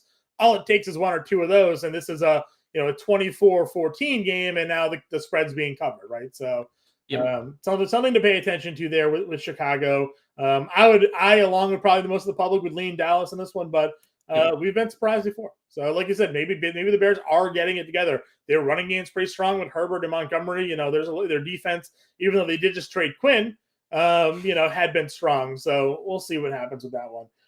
Patriots versus Jets. The Jets are getting 2.5. It's a 39.5 game total. Mac Jones is going to start today for New England. What are your thoughts on the Jets, though, being home underdogs to the Patriots? Is that a little disrespect to these New York teams, or what? Yeah, I mean, that's just like the Bill Belichick rub, right? Like, the Jets are 5-2, and it's moved to 3. Like, why are the Jets 3-point dogs at home? They're 5-2. The Patriots are coming off an embarrassing loss against the Bears. And I understand like losing Breece Hall is big, but like there's a lot of unanswered questions for the Patriots right now. Yeah. What are they going to like? Ramondre Stevenson is obviously the better running back, but they still want Damian Harris to be involved. What is going to be the quarterback situation? Can Mac figure it out from last week, and Bill still is like being weird about the quarterback position every time he's asked. Like, why is that the case? Like, I understand. Like, even Bailey Zappi was asked, right? At he's like, I didn't know last week. And like, why do your quarterbacks not know? I think there's a lot of unpatriot-like things happening for the Patriots right now that makes me want to take the Jets +3, makes me believe the Jets win this game outright at home. Like, and I get it. The Jets lost their starting tackle, like Elijah Vera-Tucker, very good. Lost their starting running back. Michael Carter is very serviceable. I think James Robinson, his package will be nice. Ty Johnson, we know, is a good pass catcher out of the backfield. I think there's a lot to like about the Jets this year, and it's an exciting time, and vice versa. Like, it's speaking to a Patriots fan, like, right? I mean, it's a little worrisome in New England right now. Yeah, I mean, there's certainly a lot more questions than they've ever had to face in the past. I will say, the one thing for New England and their defense has been very good this season. There are 2 games where they struggled where against mobile quarterbacks and Lamar Jackson and Fields. They were able to extend plays, get out of the pocket, allow time for guys to get open, and could have extend those drives with their legs. I don't see Wilson doing that today, and therefore I think Matthew Judon's among the league leaders in sacks. That's a guy that I think could have himself a big day. They still have really good quarterbacks. Both Jack Jones and John Jones are, according to PFF, are among the highest rated cornerbacks in football. So I do think the offense is probably the biggest question on this New England side of the football. I think their receivers, now that they're healthy, are kind of interesting with Jacoby Myers coming back. Devontae Parker's actually making some big plays, and Tyquan Thornton's been out there. He's been playing a lot of snaps. We know the speed that he has in the type of player that he could be. So, going out there today, if they kind of let Mac know, like, hey, you're not on a short leash. This isn't a scenario where you make a mistake, we're pulling you, and let him get comfortable and understanding that this is his job. Then I think that, that gives them a little bit more of an opportunity, maybe some more comfortability for Mac Jones here. But I'm just surprised that the Jets are home underdogs. That's really, the thing for me there as well. So next game that we got on the docket here, we have the Dolphins versus the Lions. The Lions getting 4 at home. 51.5 game total. This one's going to be the game everybody's playing over in DFS today for a lot of good reasons, right? Like Amon-Ra St. Brown is back. DeAndre Swift is back. Hawkinson's there. Reynolds is there, all for the Lions. On the other side of that game, Tyreek Hill, Jalen Waddle, Raheem Mostert had a big game last week. Tua is healthy. Mike Gesicki even found the end zone. So a lot of offensive firepower on both of these sides of the team of all. Neither of the team play great defense. So a lot of points are expected to be scored. I feel like in the DFS community, especially ever since that Seattle-Detroit game happened where like 93 points are scored, the full game stack took down the Millie Maker that everybody's like, we got a game stack the Lions. Like that's where all the points are going to be today. And, we still have to remember the Lions are the Lions. Like Jared Goff's not a great quarterback and, they're not a great team. So, it feels like they've been a little bit more of a letdown over the last couple of weeks for whoever's playing them. But maybe this will be a turnaround spot for both teams here. I mean, I think it's definitely a turnaround spot given the fact that the Lions are getting their 2 most explosive offensive weapons back. Like, we're getting DeAndre Swift back. We're getting Amon-Ra St. Brown back. And those are 2 big weapons for Goff, and that's what helped him get off to such a fast start this year. I mean, Amon-Ra St. Brown had slate-breaking performances to start the year. And so did Swift. And, both teams bottom 10 against quarterbacks in terms of fantasy points allowed, or top 10 rather, against fantasy points allowed against quarterbacks. Biggest total on the board by a pretty sizable margin.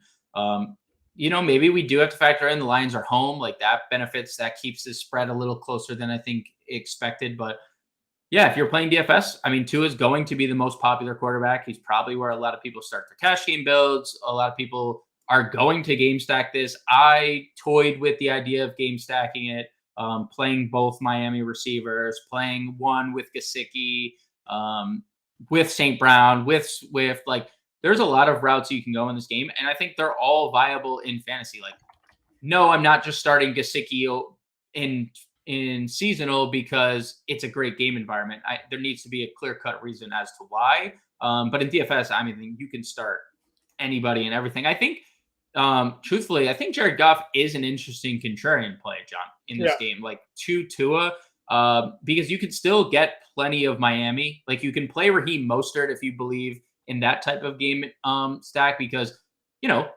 likely scenario, Miami's leading. They lean on Mostert heavily, and you bring it back with a Goff and a St. Brown and a TJ Hawkinson.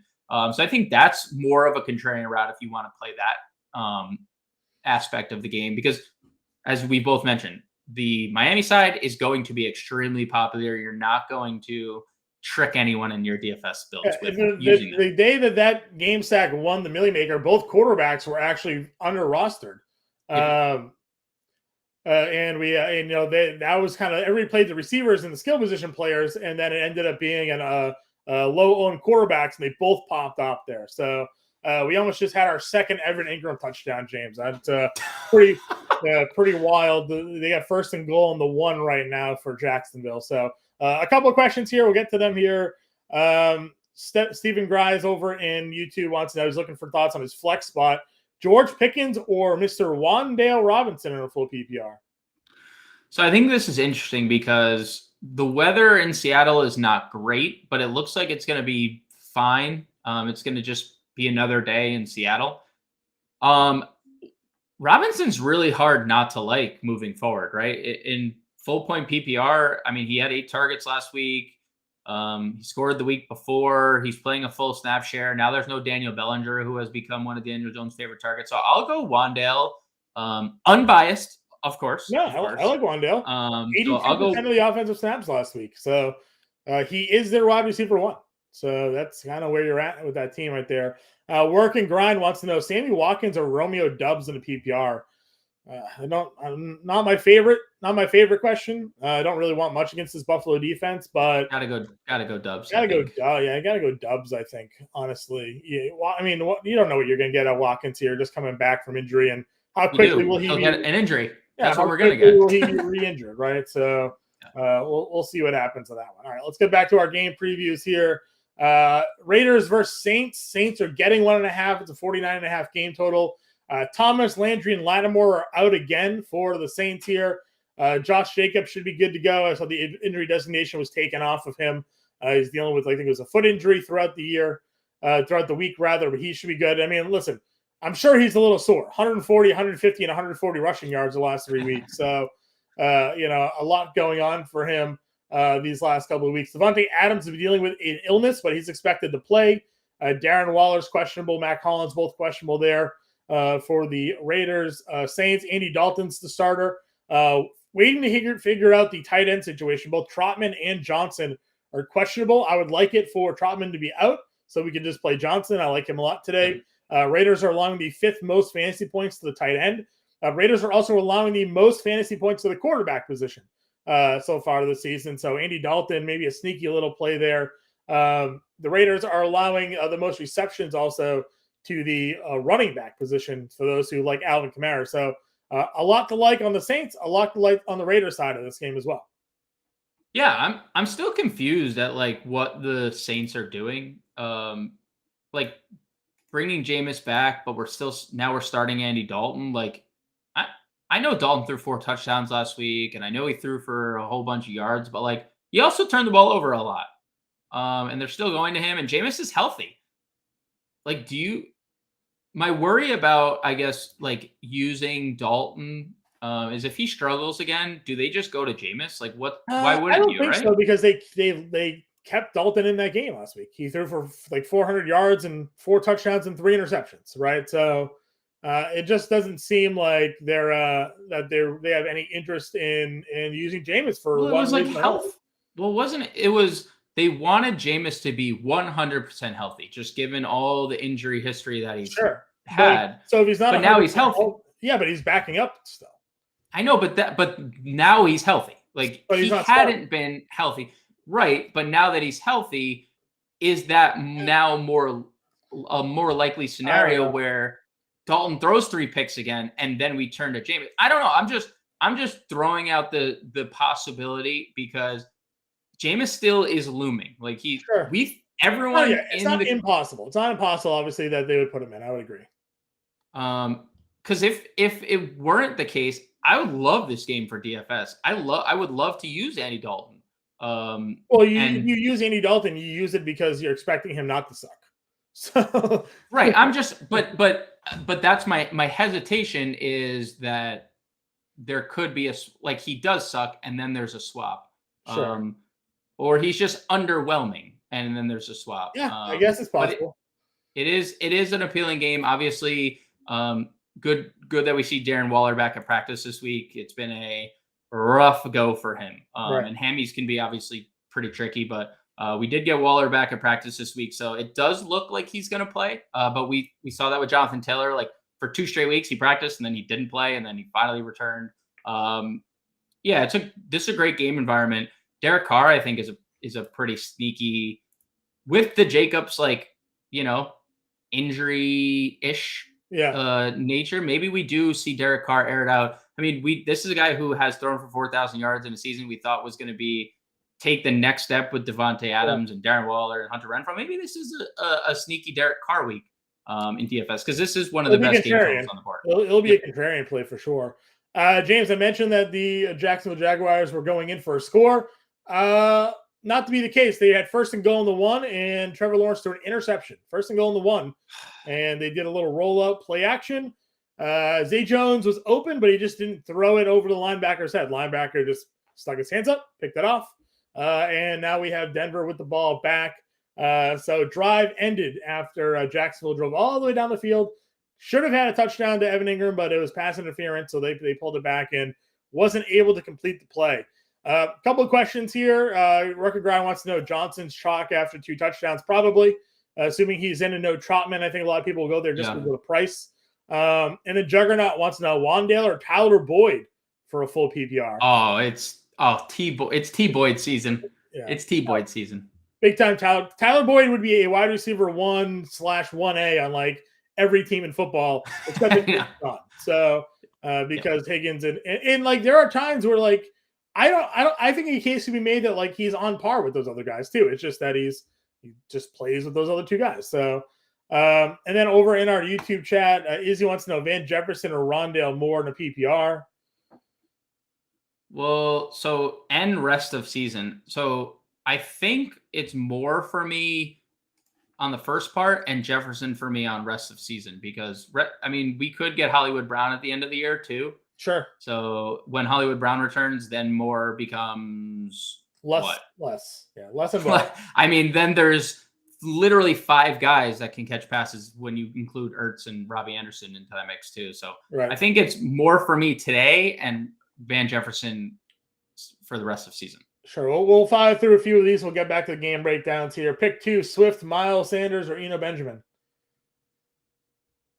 Could this be the last Miles Sanders week, John?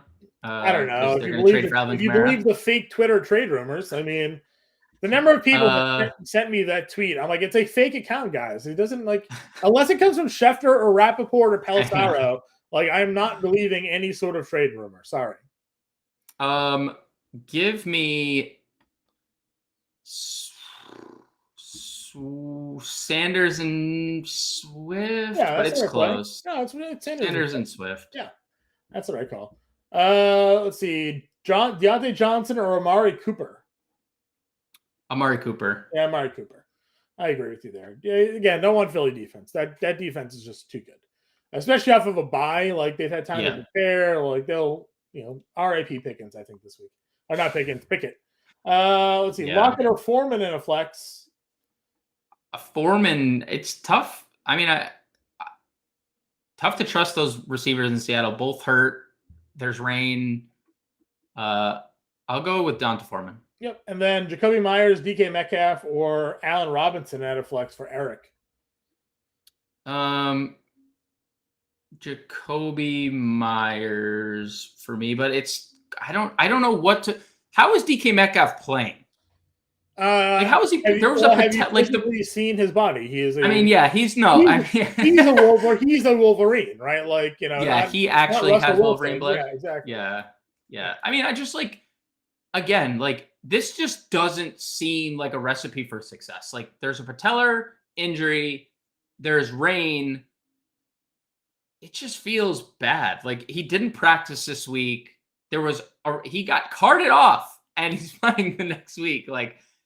I know that he's from a different planet. This guy is I don't know how he is because he eats candy and like one meal a day. I don't know. Yeah. Did you know that? Like that's his meal? I don't know how he looks the way he looks, eating candy all day long, but I'll go. Some of these athlete diets are I mean, CC Sabathia used to eat a box of Captain Crunch a day, right? Like, you know, like Well, CC Sabathia, and I mean, they don't well, I mean, DK Metcalf has, you know, some more abs than CC Sure. Sabathia. Yeah. And he's at like 11 more, right? So yeah, only 11? I don't know. I don't know how many abs you have. I don't know. Not a biology major here. Yeah, that's true. Anyways, I'll go Myers. Before we get too off track here, I'm going Myers there. I'm going Myers just with the uncertainty of DK Metcalf. All right. Dan Snyder in our chat, the real Dan, we Commanders left hand up, right? Left hand up. Yeah, let's go. Wandale or Drake London, or Kyler and Tua. What do you got? So this is the same quarterback question. We both went Tua the first time, so we'll go with Tua there. What do you think of the receiver? I'll go Wandale, because we just can't trust the Atlanta passing attack. I think it's just very hard to trust that. He had one target last week. Yeah, I don't know. Like we like the talent. Yeah, the talent is great. Right, Kyle Pitts, great. Drake London, great. They just don't throw the ball. Coupe Fiasco in the chat, ladies and gentlemen. Coop, hope you're enjoying your start of your honeymoon. You have to be, right? Like best wedding gift ever. The Evan Ingram touchdown. He should have had 2, Coop. He should have had 2. They held him in the end zone. Should have had a second touchdown there, and then Lawrence threw a pick. So RIP. They did cheat. I agree with you 100%. And then Kyler or Tua today. Do we answer that? I think we like Tua. Or I like Tua. Tua. Yep, Tua. All right, let's go to this next matchup here. Cardinals versus Vikings. A pretty good one today. I think we both agree. Maybe a sneaky stack game, given where a lot of people are going today. We have the Vikings giving 3.5 off of a bye, 48.5 game total. James Conner's out. Benjamin starting. Maybe Darrell Williams returns today. But this is a battle of top-tier wide receivers, DeAndre Hopkins versus Justin Jefferson. Yeah, it's going to be a fun one. Obviously, there's you're starting Justin Jefferson everywhere. I think the DFS angle is interesting because he's not projected to be highly owned at all today, John. And we're talking about a guy we saw 2 weeks ago or 3 weeks ago, because they were on a bye, had like 10 receptions at half. Yeah. I mean, that's the type of upside Justin Jefferson has. I expect a gritty today. I expect multiple gritties today, John. We haven't seen a touchdown out of Justin Jefferson in a couple weeks. So I could see a couple gritties out of Justin Jefferson today. And I know you said you were practicing your gritty. If Justin Jefferson scored, no, I would hurt myself if I. Oh, okay, yeah. I have a pretty good gritty. I'm not going to break it out now. But my gritty's pretty good. You got enough room behind you. You don't want to go out there. There's a lot of space for activities behind you. The way my bank account's set up, I have a checkings and a savings, and it's going to take at least 3 business days for me to gritty. So maybe not today. Well, luckily for you, you're on the next 3 shows here. So 2 shows with you traveling around Europe. So we'll get you practicing for next week. We'll move that chair out of the way, and we'll get you a full on gritty going for the show. So everybody tune in next week. James Grande is going to gritty for everybody on the game day live stream here presented by Fantasy Farm on the Bettor Sports Network. So stay tuned. Week 9 gritty season coming up for Grande here next week. More questions in chat here. We got Irv Smith or KJ Hamler today. KJ Hamler's playing. So because the Falcons are playing. So we'll go with Irv Smith there. With Irv. That's the play there. Let's see. Dak or Burrow today at quarterback? Anthony wants to know over on YouTube. We're going to go with Joe Burr. Yeah. You can't go away from Burrow at this point. The guy is just locked in. I think he's probably going to be on pace to rival number 1 QB or the QB1 overall, probably moving forward for the rest of the season there. So we'll see how that one breaks down. More thoughts on this game, though? Anything else that you're kind of keying in on? This is a Cardinals team allowing the most fantasy points at tight end position. So the Irv Smith question there in DFS. Now, he doesn't have a ton of volume. I know that we talk a lot about Irv Smith. When it comes to this Vikings offense, it's super consolidated. It's like Thielen, it's Cook, it's Jefferson. That's where all the targets go. It's where all the touches go. Irv Smith kind of works his way in there for 3 to 4 a game. But this is the best matchup on paper this season for a tight end. Yeah, and I don't think when we talk about Irv Smith, like the volume is nice. Like we've seen multiple games with at least 5 targets. Almost all of his games this year, he's had 4. But like he's very touchdown dependent. So like we've seen him twice score double-digit fantasy points in PPR formats. Both come with a touchdown. So I do think there is that touchdown appeal here. I think he's interesting in DFS. I do have him in a lineup on DraftKings. I am playing Kirk Cousins as kind of a contrarian play. We know Arizona's passing attack in general hasn't been great, or passing defense rather hasn't been great. I mean, they've allowed almost 1,900 yards in 17 games. That's the 6th most. A bunch of fantasy points as well, 6th most to the quarterback position.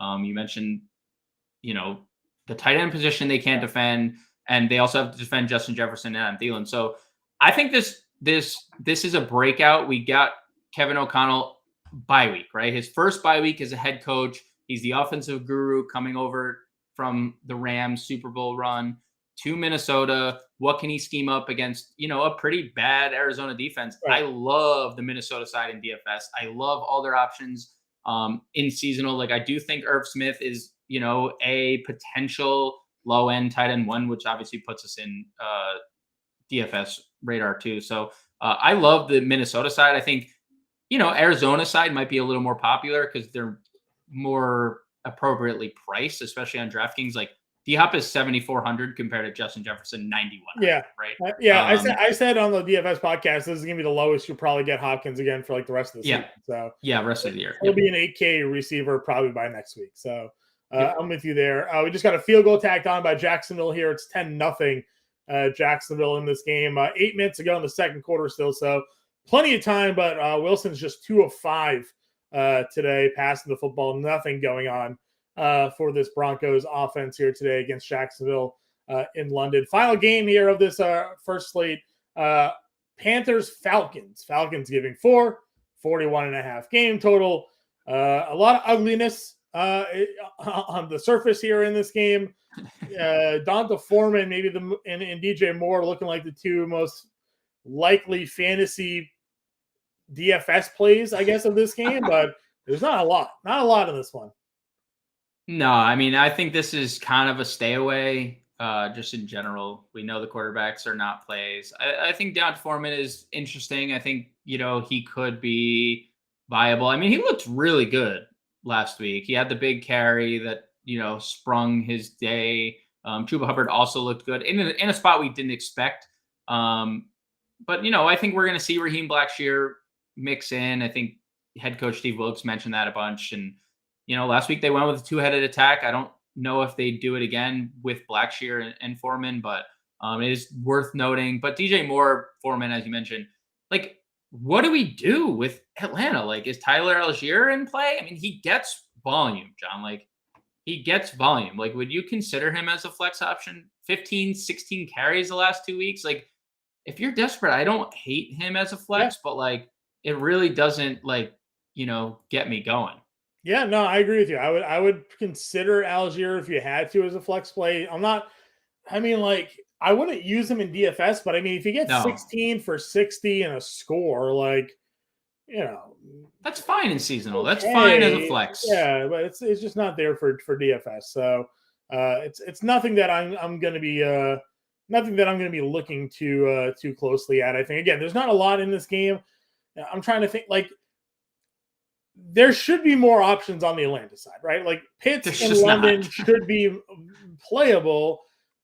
How does Arthur Smith not hear the criticism? I'm sure he does. Like, how does he not react to the criticism? Like, how does he not, how do they not expand on their game plan a little bit, So my problem is I think this game's going to be a little bit more competitive, and he's not going to have to do any of that, right? So he's not going to be forced into a spot where they have to play from behind again, or where it's so out of hand that they can't run the football or run these RPOs. So definitely a little bit frustrating. Would you play any defense in this game? Carolina's defense the last 2 weeks have beaten the Rams and they've beaten the Buccaneers. Yeah. I mean, they were popular. Would you consider them, honestly? I mean, Carolina's defense isn't bad. Like, Right. they have very good players. They have like the hottest commodity on the trade market in Brian Burns, and they're just like, nah, we're not trading this dude. He's like our franchise player. So I think Carolina's defense is actually good. So yeah, I would consider them, especially if they're, I mean, if they can stop the run and Mariota only throws 13 times again, like, sure, they can hold them to a single digit point total. Yep. I think that's possible there as well. So again, I think that out there is sort of a probably a low roster defense today in DFS is going with the Carolina Panthers. Most think they're a bad team. They're not a great team, but defensively they're fine. And Atlanta's offense, as we've seen, hasn't done much. But Atlanta could have some help coming. Cordell Patterson is expected to be off the IR next week, so a little bit of a jolt to that team there. Guys, if you want to get your questions answered, you got to get in our chat. You can kind of cut the line from YouTube and Discord. Go to the Bettor Sports Network app on your iTunes or Google Play Store. Download it, sign up. It's free, and click join the show. And you have the opportunity to hit that call button, come in the show with us, get live, have your questions answered live, talk to James and I, or you can just put your question in the chat room there, and James and I will answer it as well. And stick with the Bettor Sports Network all day long. We have the Front Yard Fantasy Show coming up next from 11 to 1. Then we have Bettor Zone from 1 to 5, and continued with the Bettor Sports Network there throughout the rest of the day. But James, we have a Nick Durst live at MetLife Stadium. Jets Patriots there today. He's talking to the fans. He's seeing what they're cooking. He's getting their fantasy takes here. Let's go take a look at what Nick is doing out at MetLife. And when we get back, we'll continue answering everybody's questions and breaking down these games. This is the Game Day Playbook presented by Fantasy Alarm here on the Bettor Sports Network. Nick Durst here for Bettor Sports Network, live from MetLife Stadium. Big game this afternoon between the New York Jets and the New England Patriots, and I'm here with some really big Patriots fans. Guys, as you know, the Patriots have not lost to the Jets here at MetLife Stadium since 2015. Will that trend continue today? Absolutely. Patriots are 3-4 right now. We need to save the season. No better team to do it against than the Jets. That usually is true, but so far this season, the Jets have been playing pretty well. So any hesitation for you guys as far as deciding to come to this game today? Absolutely not. No hesitation. No hesitation at all. Got to come out, got to beat the Jets, get back on track, and get our season going. All right, so right now we're outside. We're at a tailgate. It's about 9:30 a.m., and the fellas here, they're already drinking their alcoholic beverages. They got their Bud Lights. Cheers, guys. What is your favorite part about attending a tailgate before an NFL game? I mean, it's got to be the beer. It's got to be the beer. The food's the second best thing, but it's got to be the beer. Getting all lubed up before the game, going in, rooting on the Patriots. All right, and what is your go-to food at a tailgate? It's got to be a burger. Got to be a cheeseburger with bacon, and then you got to have the beer with it. All right, so the two of you guys, I can tell you're from New England. So would you guys consider yourself massholes? Oh, absolutely. 100% a proud masshole. Absolutely. Proud to be one. All right, so what is your go-to Dunkin' Donuts order? Okay, so right now I got to get the pumpkin, but typically I just get a large iced coffee regular, extra cream, extra sugar. It's always a large ice, caramel swirl, regular cream, regular sugar. All right, so today's game, both of you guys obviously think the Patriots are going to win. So what are your predictions for the rest of the season for the Patriots? Going to win today. Going to fight all the way through, make the playoffs. I see us, 10-7, making the playoffs. Jets are going to fall off. This is the end of their season today. They're going to lose today. They're going to lose to the Bills next week. Jets will end up, 7-10 this year. All right, and the big question is quarterback. Should it be Mac Jones, or should the Patriots stick with Bailey Zappi?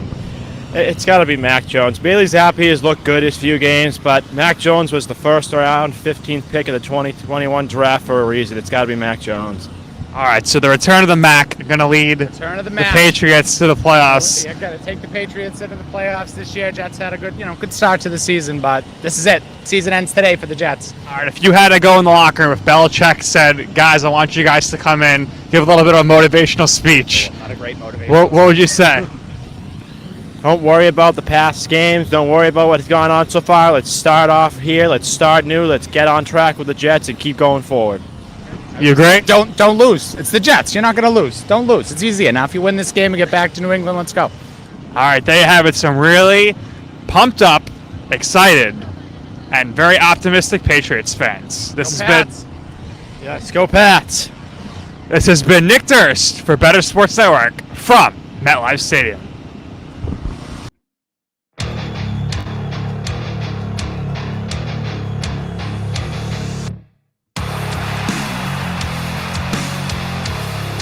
Welcome back into the Game Day Playbook presented by Samsung here on the Bettor Sports Network. Nick Durst live at MetLife talking to a couple of Patriots fans. I can't disagree with anything they said there, from their Dunkin' Donuts coffee orders, from loving a good burger. All of that, I think, makes a lot of sense to me. I'm personally, James, my coffee order, I go medium mocha iced coffee with extra milk. That's kind of the way I roll with it. Caramel swirl's fine. I'm a big French vanilla iced coffee guy as well. And I love a cheeseburger. So not gonna hate on anything they just said there. I mean, yeah. First off, the Dunkin' orders were just. I'm beside myself there. We don't swap. You get the French. I'm also a French vanilla guy. I don't care what season it is. There's no pumpkin season. It's French vanilla swirl season, 24/7, year round. Also, have to go large coffee. No medium doesn't do anything. You need that extra boost going large in the morning. And then the burger thing. I too love a good cheeseburger. But if you're going to a tailgate, you're breaking the football out nice and early in the morning, having a nice catch. You're already spending a ton of money going to this. I can eat a burger. I could just go put a burger on my grill. I can go put a burger on my stove. I can do plenty of things with the burger.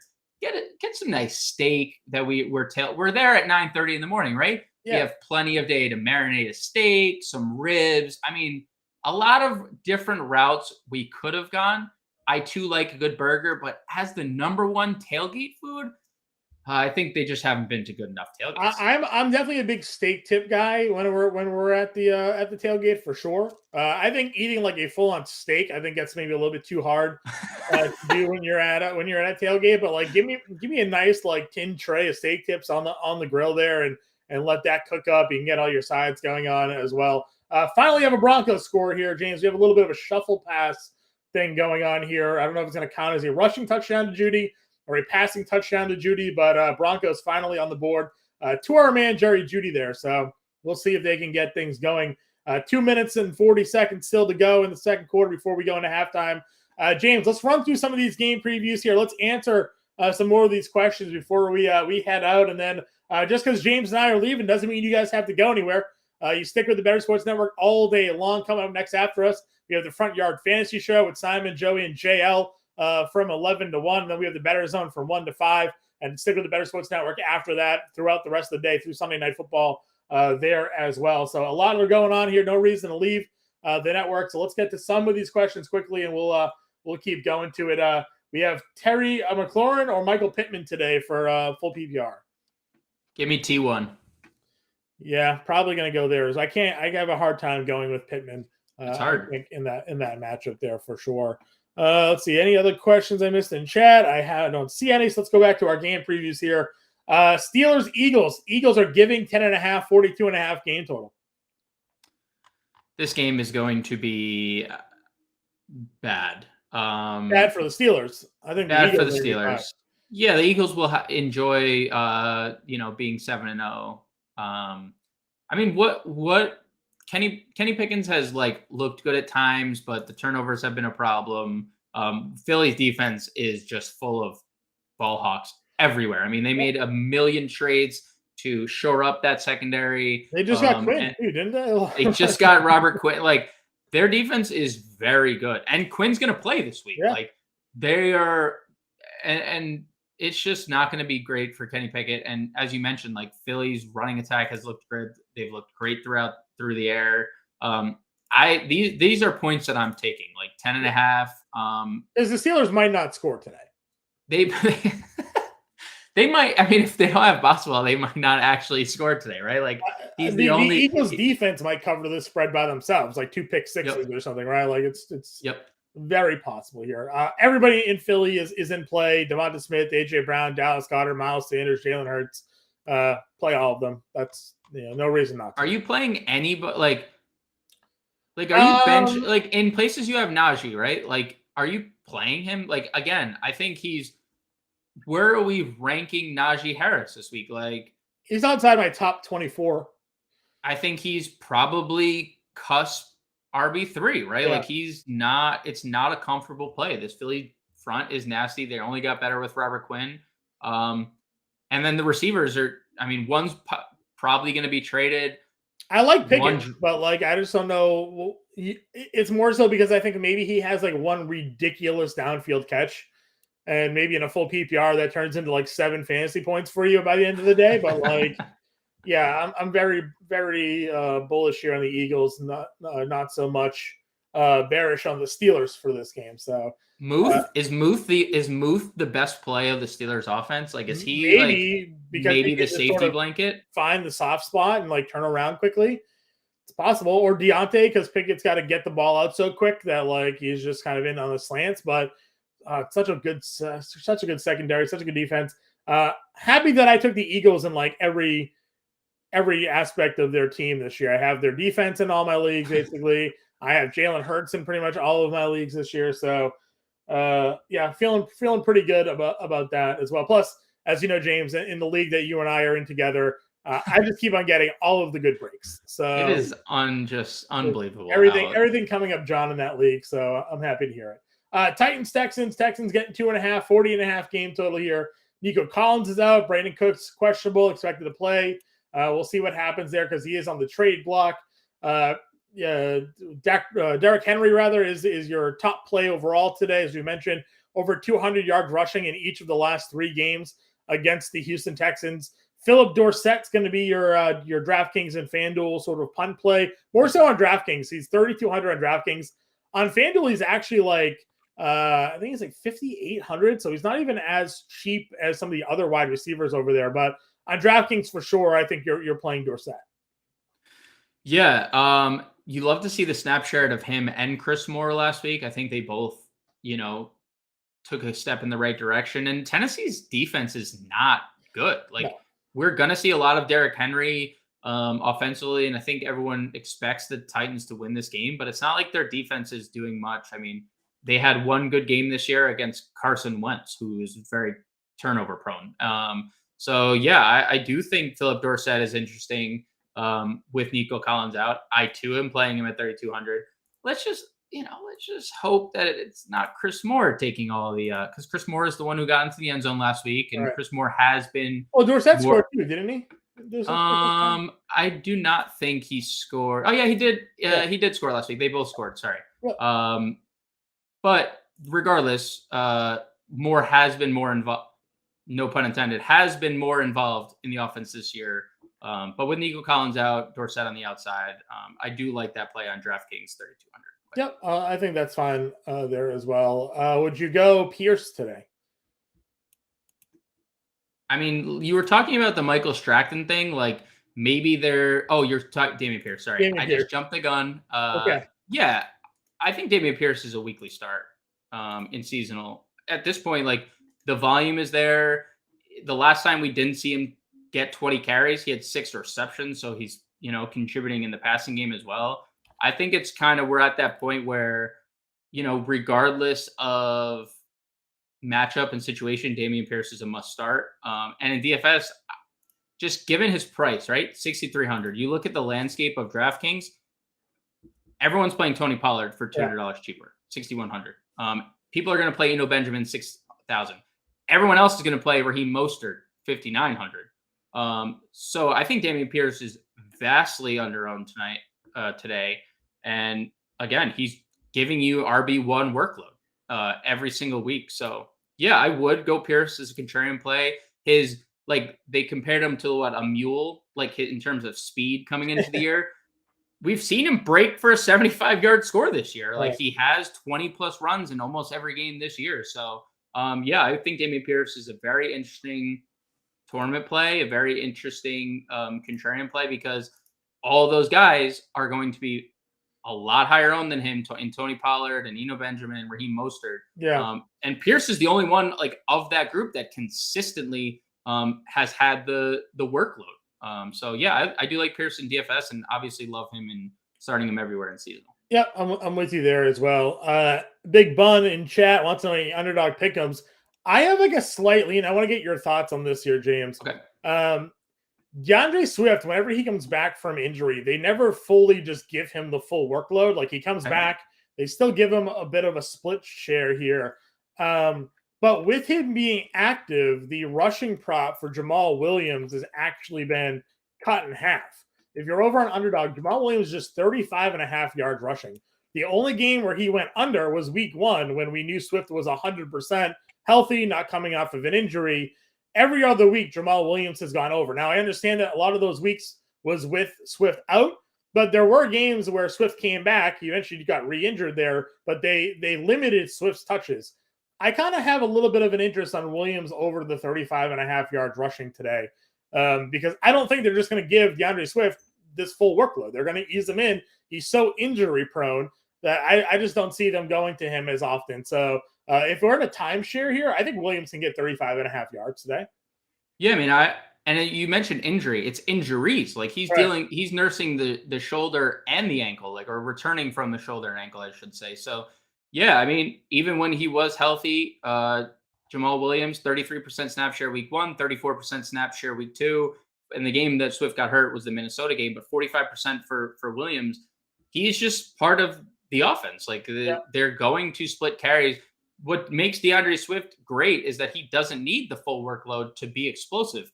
Even if he is explosive today, Jamal Williams is still going to get plenty of work, and he's going to get full series as well, where Swift is just not on the field. So I kind of like that, John. I do like that. What is it, 33.5 you said? 35.5 yards rushing. I like it. He hasn't had, even when Swift was healthy in those weeks, 11, 12 carries in both of those games, right? So he's getting double-digit carries regardless.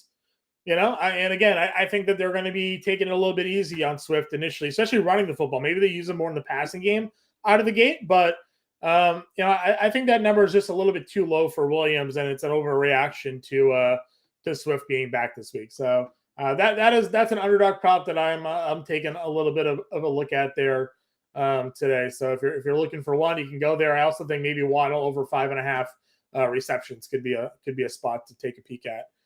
D-Hop, 77.5 yards, John. Mm-hmm. I mean, that game, 50 over under, high scoring affair.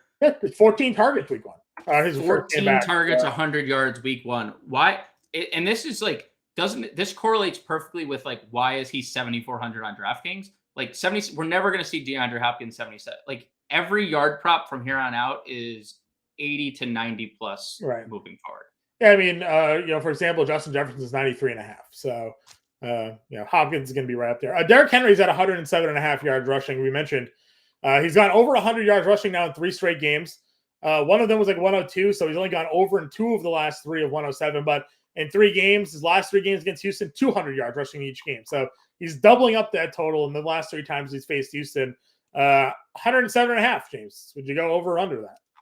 I mean, we have said we're expecting him to go over. Hey, he's going to dominate. So, like, it's hard to argue that he's going to. You know what I think could be right there on par with that, John? The 22.5 rushing attempts, especially like he's gone 28 and 30 the last 2 weeks, and that's with Ryan Tannehill under center.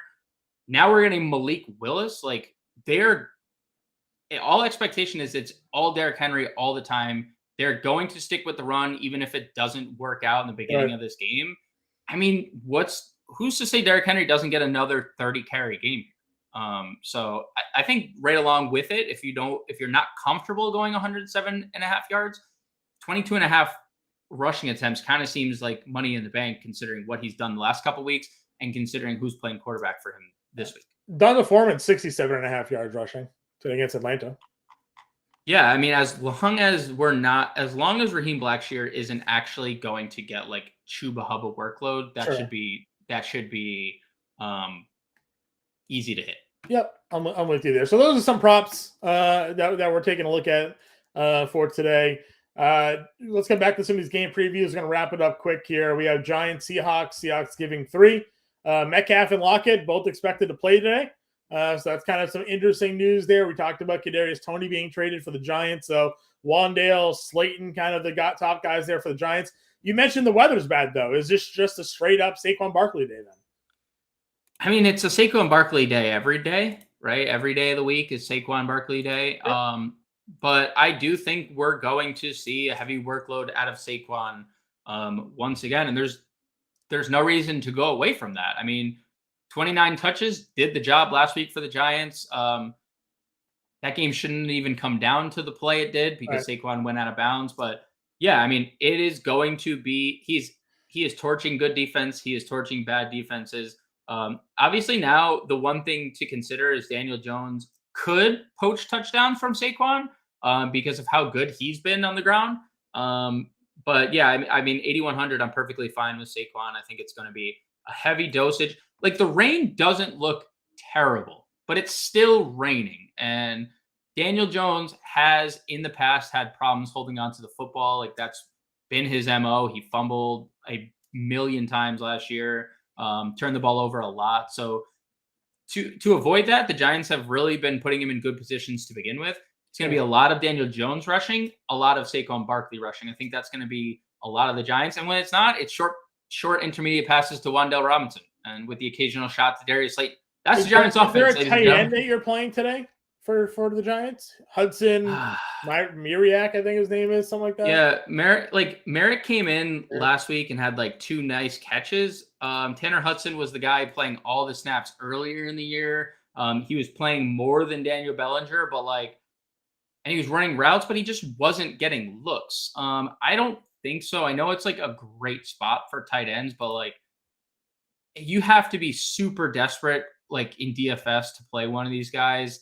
And I know Bellinger was a guy that they were using in the red zone a lot. Like he had a touchdown in back-to-back weeks. He had 3 touchdowns on the year. And, that's the tight end is a big position for the Giants offense, but like so hard to trust. Like obviously you're trusting Hudson, I think, more than Merrick because he was running routes earlier in the year, like a lot of routes. He was running more routes than Daniel Bellinger. So from that aspect, like whatever, it's 2,500, maybe take a dart. No shot on playing either of them in seasonal though. Sure. But I have some interest in the Seattle tight ends, I think, because we just don't know what we're going to get from DK Metcalf. We also don't know what tight end in Seattle is going to do it. That's true. I mean, it's hard to like assess the position on a week-to-week basis, but like the injury bug has bit them at the wide receiver position, and they might just need to run a lot more 2 receivers or 2 tight end sets. And you know what? Will Dissly's been pretty consistent. I mean, 4 weeks of more than 8 fantasy points in PPR. So maybe a Dissly play on DraftKings at 3,200 isn't the worst. Just considering, again, we don't know if there's going to be a re-aggravation of Metcalf for the patellar. We don't know. Tyler Lockett didn't look great. Couldn't really stretch the field last week with the injury. He's dealing with multiple injuries now. Right. So in the rain, like Geno Smith safety blanket, could be looking at Dissly, could be looking at Noah Fant. Okay. And then we have 49ers, Rams. Rams are getting a point. It's 41.5 game total here. We've talked about the history.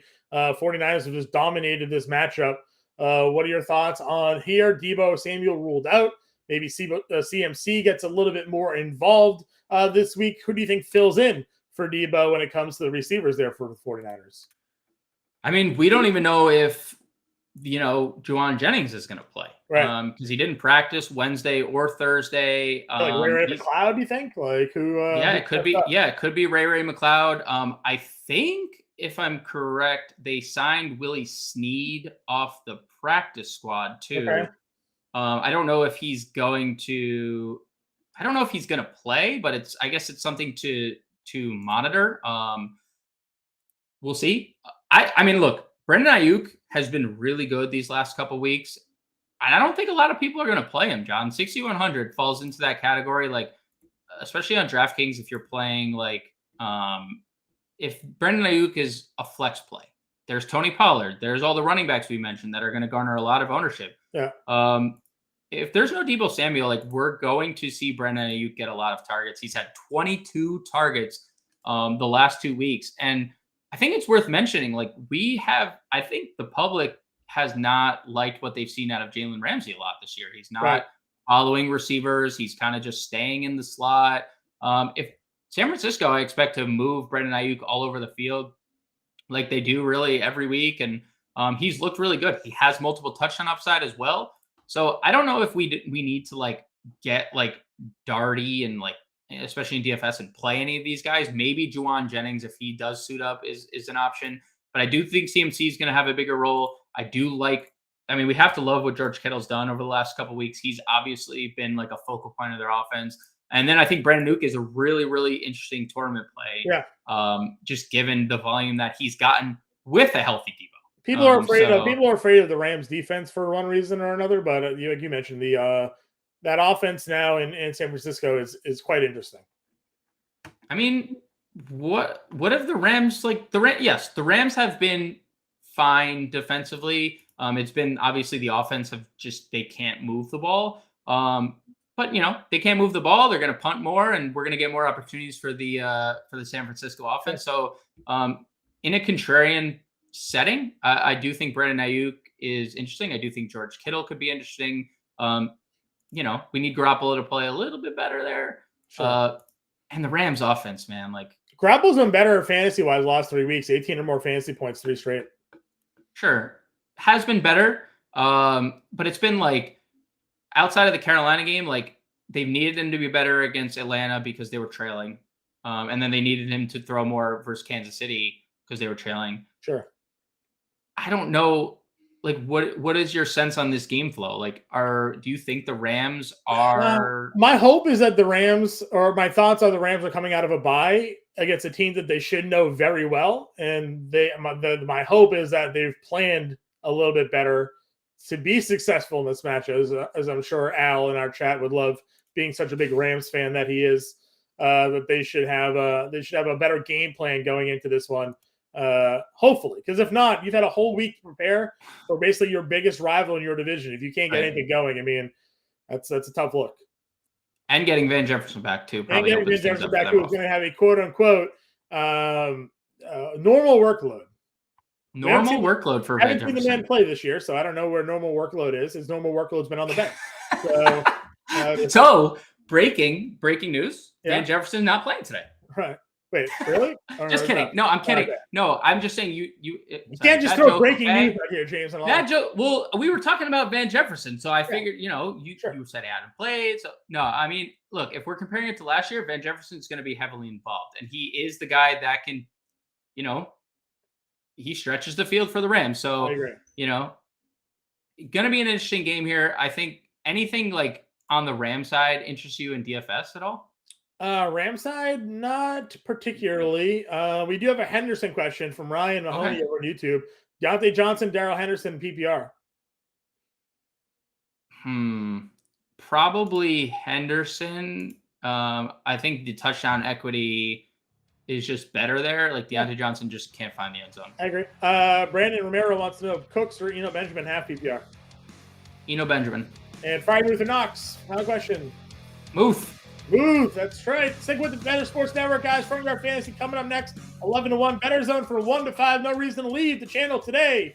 Game Day Playbook presented by Fantasy Alarm here, Week 8. Good luck. James and I will be back next week. We'll have you more information, game breakdowns. Good luck, everybody. We'll catch you later.